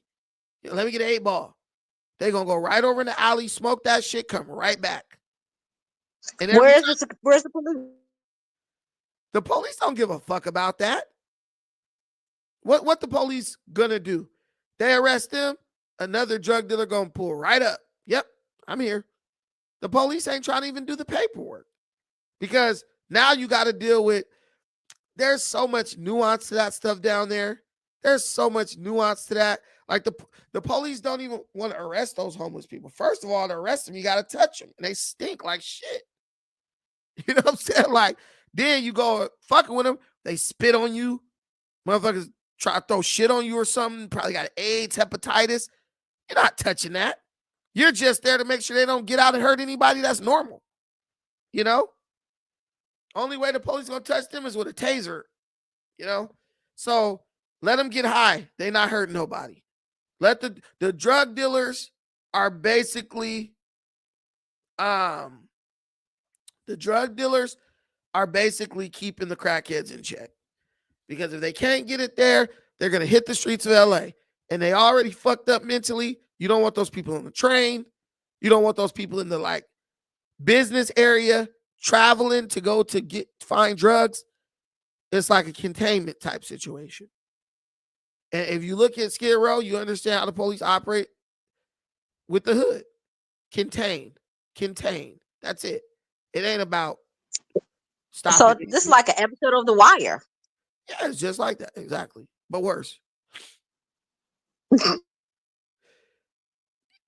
Ade Tao said, I think even Robert Downey Jr. almost crashed out on screen. There's so many people, man. You got people, you wouldn't even know these people. People was like in movies, sitcoms, you know, extras in movies. People you like recognize from like commercials and shit. On Skid Row, went to Hollywood, got strung the fuck out. You know what I'm saying? You know, because people just don't think it'll ever be them, right? I'll never be in that. And then you get that wrong group of friends. Now you're on Skid Row giving BJs for crack. Crazy shit. But just like that movie, Menace to Society. Remember that dude? You want these cheeseburgers? I suck your dick. You got a lot of shit like that going on down there. I'm talking about, you wouldn't believe it. You wouldn't believe the women that the beautiful tens. So my next question to you: where are all the so-called feminist groups to empower women? They come down, they throw out some sandwiches, and then they leave, and they've done their part. They will come. Let me tell you what's called. They'll come with 500 Subway sandwich, not like the whole sandwich, but they'll buy like that Subway like party sandwich, and they'll cut that up and wrap that shit in like paper and like throw it in a baggie with a napkin and whatever, little bullshit Capri Sun juice, some little cheap sugar water drink, a bag of chips. They'll hand those out till they gone. They come with a couple trays, hand that shit out. They gone. And the one thing people on Skid Row don't need is food. You could eat. There's so many shelters downtown LA. You literally could eat like 12 times a day down there. They literally offset their meal times so you can walk from one place eating and walk to another place and eat again. Nobody down, like, if you work down there, you never fucking bought lunch, like, unless you really had something you wanted, right? You could eat for free at the shelters. Go in there and get food from. Go eat what the homeless people eating. They eating good shit down there. You know? So, because remember, it's containment, right? Like, it's containment. So, you're going to give them, like, some good stuff to make it, like, a little bit more, like, tolerable being down there. Damn, if I get a good meal at Midnight Mission, I don't need to go out and try to steal to get food, like, like edible food. I don't got to go beg in front of Whole Foods, right? I could just stay in this little ecosystem. But that was the biggest shock to me, the drug dealers. Them dudes was paid in So full. my question: how long? So what made you leave? Shit, I had a family. Like, Okay. yeah. And I only went down there because I liked the girl and she was working down there. She suckered me. She was like, oh, come here. She had a group of us. And she was like, oh, I'm doing volunteer work down on Skid Row, yada, yada, yada. And me, I was trying to fuck her. So I was like, if I do this, maybe I get the draws, right? Never got the draws, dude. Never got it. But you help black people. You help people. That's nice. I would prefer to get the draws. But if I would have got it, she probably would have liked it, and then I would end up not being, with a black woman. So we don't want to do that. Oh, you were bunny hopping then? Nah, that chick was like, I don't even know if she's black. She was like Middle Eastern, but she looked black. I don't know exactly what she was, but she was darker skin, not as dark as me, but she was like, she looked like she could have had some black in her. If she would have messed with me, she would have definitely had some. You're trying to cope. I'm not coping about shit. I'm telling you the honest to God truth. The only white woman I've actually dated and been with like that was in high school. Yeah, I remember you said that before. So like, niggas marry Middle Eastern chicks all the time pretending they black. Stop. Y'all ain't gonna come from me. Y'all ain't gonna believe me, nigga. Like, stop. There's a couple motherfuckers. Y'all think Wangel is black over on Phil Scott channel. Wait, isn't one girl black? I thought she was black. Right. Keep going. I thought she's from the Eastern, going, maybe Ethiopian. Yeah, I thought she was Ethiopian. I thought. We gonna keep going. A lot of those people are not black, bro. Come on, you know that. That's a very good point, actually. Yes, that is true. That is true. That is true. Go catch Ethiopian Airways, nigga, and be like Black Power. Them niggas gonna look at you. Don't get this nigga no peanuts. Anyway, what's up, Odenani? Yeah, I'm good, brother. You good? I'm chilling. Yeah, that's good, man. Yeah, I just came online and then I saw that you were streaming and I said, yo, fair. There was something I was going to send you yesterday. I was going to send it to you with a donation. I think I'll send it over. But it was something I came across the other day. Just watching like shorts on YouTube. I saw a couple of your shorts, which were interesting.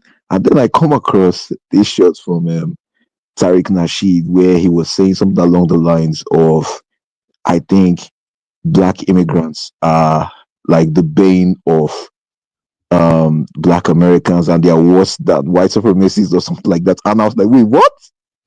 Yeah, Tariq trying to say shit for shot.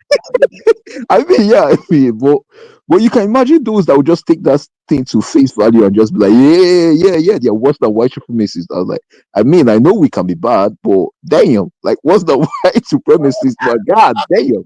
There ain't no black immigrant doing shit to no black person in America.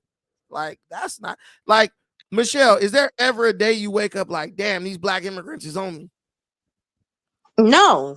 I don't even think it's the issue we have. The issue we have right now is the Black Boule. I live in PG County, Maryland, just outside of DC. And the Black Boule, in terms of looking out for the black people who are lower middle class and stuff, they don't really look out. They talk stuff. They do like little symbolic stuff, like do a food drive, toy drive, but they're really not talking about real policies that affect us. I mean, that's a whole different topic within itself. The reality is the Black Boule don't give a fuck about black community. The Black Boule give away things for free so they could recruit the poor blacks to help them attack the black middle class. That's all that's about. The Black Boule give out free shit to recruit ignorant poverty soldiers. We got a new term, y'all. Poverty warriors. I'm coining that term right now. Poverty warriors. Okay, because here in DC, we're a big time government town, right? Yeah. A lot of these people who are in government positions, you don't see them looking out for black people coming up in terms of make sure to get a government position, make sure to get a job in the government. They'll try and do like scholarships, but nothing substantial like a job. A job is a resource within itself. Listen, Jasmine Crockett is a congresswoman in DC. Jasmine Crockett does not come down to PG County or any other county in DC and say, let me find 5 black women to train to work in my office. That would be helping, right? Let's take 5 black women and put them in Washington, right? You could background check them. They don't all got records. You can train them to do data entry, filing, clerk work, and they would be making almost $100,000 a year, and that would infuse money and resources into their community. They don't give a fuck. Jasmine Crockett talk black this, black that, and then go hire a white staff to handle her business in Washington. Like, I will never listen to these people, bro. Like Jasmine Crockett alone, the weave she be wearing alone is like thousands of dollars. Why don't you just wear your regular hair and get that money to somebody black? Is Jasmine the one that's usually very loud when she's on this? Yeah, she's the one that. Yeah. I know the one. She was the one that was screaming for Biden a while ago, right? Like, oh, screaming in the in the house or something like that. But she's interesting, beautiful woman, but she's very pretty woman, but beautiful woman with an ugly spirit. God damn. But hey, it is what it is, man. Black people love folks like that. So she doing her dance. She knows what appeals to the people who support her. You know what I'm saying? But when you see Bradford, the dude who wrote the California reparations bill, he just got reelected.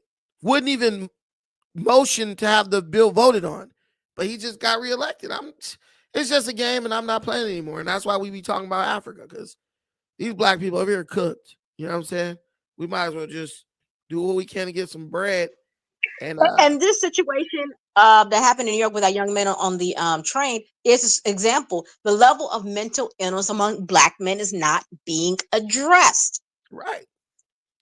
The level of drug-induced mental illness. Let's keep it real. Black dudes ain't just coming out of the womb fucked up. This is dudes getting on drugs and it's killing. They're losing their mind. I got friends who are normal. They start fucking with that fentanyl and all that shit. I put a video on here of a dude smoking straight fentanyl just in public. Christ. Y'all don't remember that? Do you remember that video, Michelle? I walked up on that dude like, bro, you smoking crack just on the street. You remember that video? Yes, I do. I was like, you're gonna get taken down here, sir. Hey, bro, was it? He was like, that's not crack. I said, that's fentanyl. I said, oh shit. What the hell, man? Man, I was like, what the hell? He was like, that's not crack. I'm like, it's not? What is it? Then he said, that's fentanyl. I said, wow. I said, wowza. That was crack. Wait, I got it right here. Bro out here smoking crack in the broad daylight. That's new. They don't do that. Damn, that's crazy. Just like that? In the open? Just the open. I saw a crack pipe. Oh, what is it?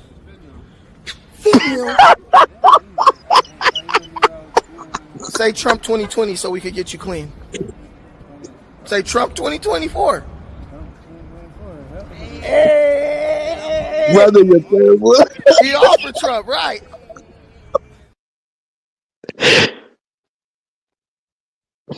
Jesus, man.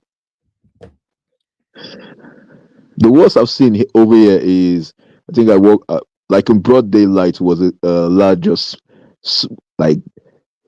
smoking heroin in the back of the mall, somewhere that I attended at one time. That was the worst I've seen, and that was in Newport in Wales. Like the heroin is big over here. That's the one. But like fentanyl, god damn. Yeah, the dude just smoking fentanyl in open. Like, this ain't crack.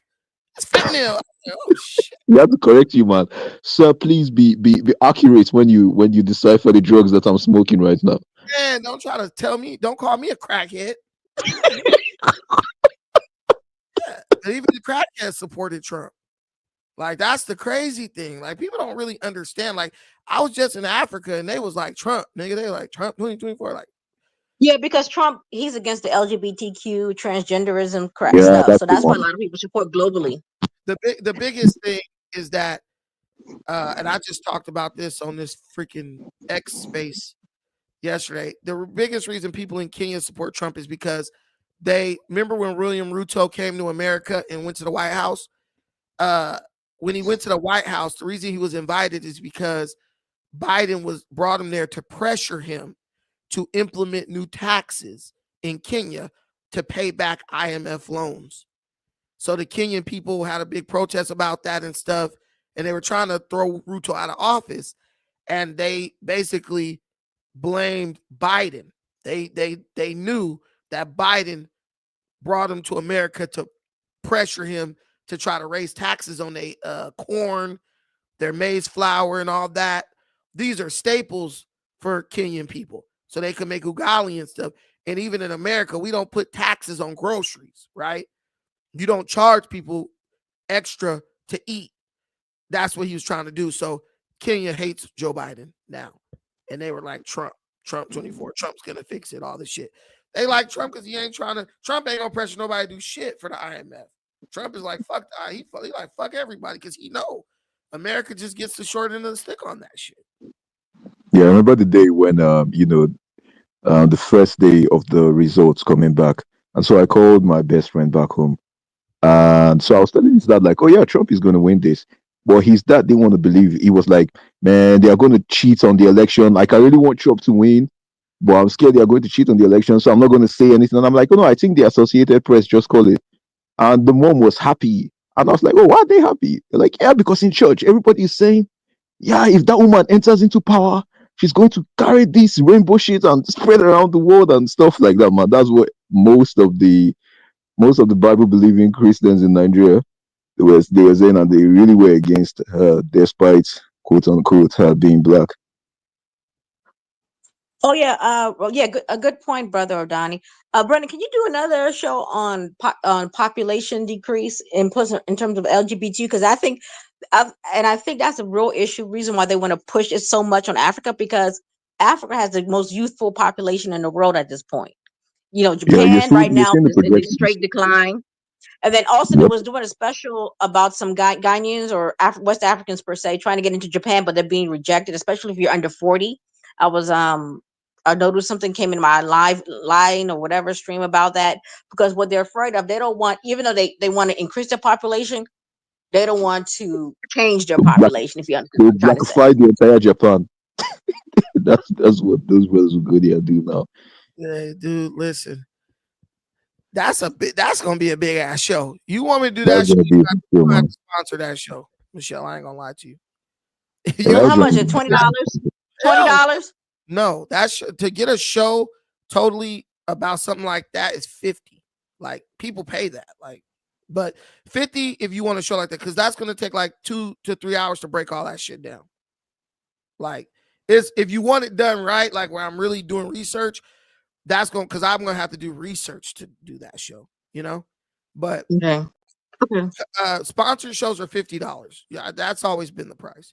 But But you need to put that in your what's that thing, your little title thing on the sponsor a show, $50 per show, 30-minute show, Nah, yeah, it'll be longer than 30 minutes, but it'll deep dive and I'll give my thoughts on why this is happening.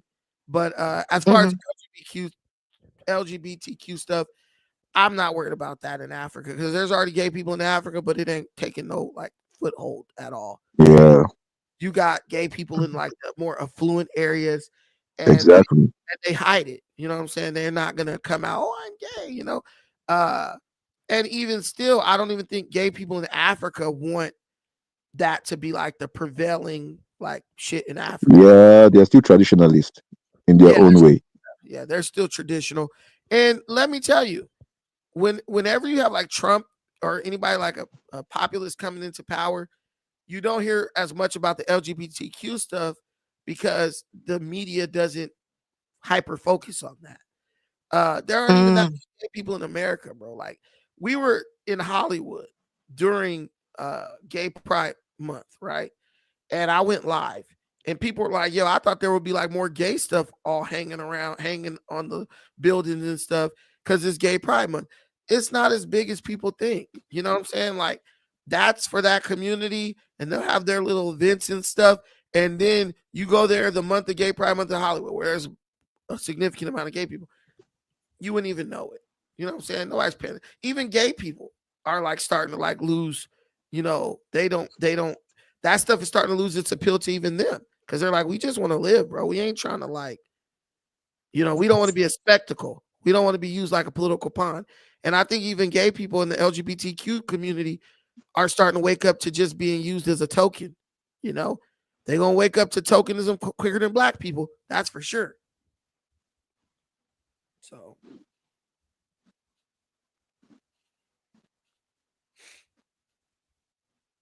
Oh wow. Gee, So how much? So how much for the homeless show? What you want me to do with the homeless thing? I thought you said you were gonna do an update for end of the year, like the what you just. I'll do it. I'll go to Skid Row and go live and just talk about it, like, and let y'all see a little bit about what's going on down there. Like, I'll spend an hour and a half down there. Shit, I'll fuck. Hey, listen, you sponsor the show. I'll go down there with a chair and sit out there with my camera and all that and be like, we on Skid Row for like a couple hours and see if we can talk to people. I don't care. I like talking. But you wouldn't even go on Skid Row anywhere where people are marginalized. He wouldn't even go there and just reach out or touch people. I'll go to Skid Row, right? Look, you send me $100. I'll go to Skid Row with a table. I'll give people something like gift cards. Who knows? To sit down and talk about what the hell's going on Skid Row. I'll talk to the bum. Like, y'all want shit, that's specialty shit. That's like I get 1 million views. Okay.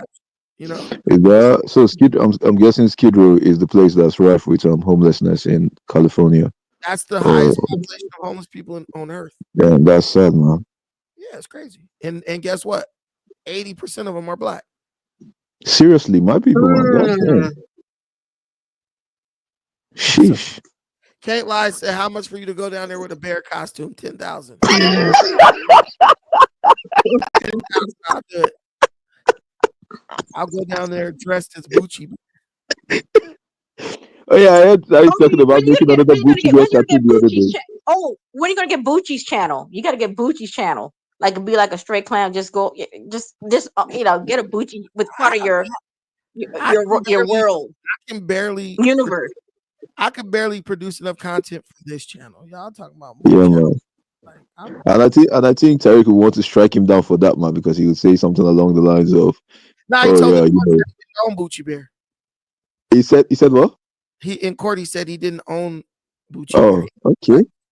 Okay, fair enough, fair game. Tariq is whack. We talk about Tariq tomorrow though. But guys, we're gonna get out here for today. If y'all want to talk about I'll be there tomorrow. We're gonna be here tomorrow. We're gonna talk about this dude trying to exploit black people over the Daniel Penny situation. And I got some strong words about that situation because it pissed me off when I saw the shit that I saw today about that. But I just was like, let me talk about this K&K thing. But thank y'all for being on here. I appreciate both of y'all. For sure, man. I'll drop you something tomorrow for sure, man, because there's something I want to send you as well. I appreciate you, brother. No, of course. I'll go back look. For sure. Thank you, my brother. I appreciate it. Hey, shout out to all the people who watched us today. It's been good. These shows feel real good. You know what I'm saying? Just getting back to our roots, right? The political season is over, so we're gonna go back to our social commentary. And our I like to call it social policing. We need to start coining new terms to describe what we do, because the old words just ain't work. The old terms are not accurate anymore. They don't fully encompass or fully portray what we're doing. So we need to start coining some new terms, and I'm going to do that. Social policing, that's one. Poverty warriors, that's two. Those are all mine. Thank y'all so much for watching this. I appreciate you. Till the next time, take care of yourself, but most importantly, please take care of each other. Peace.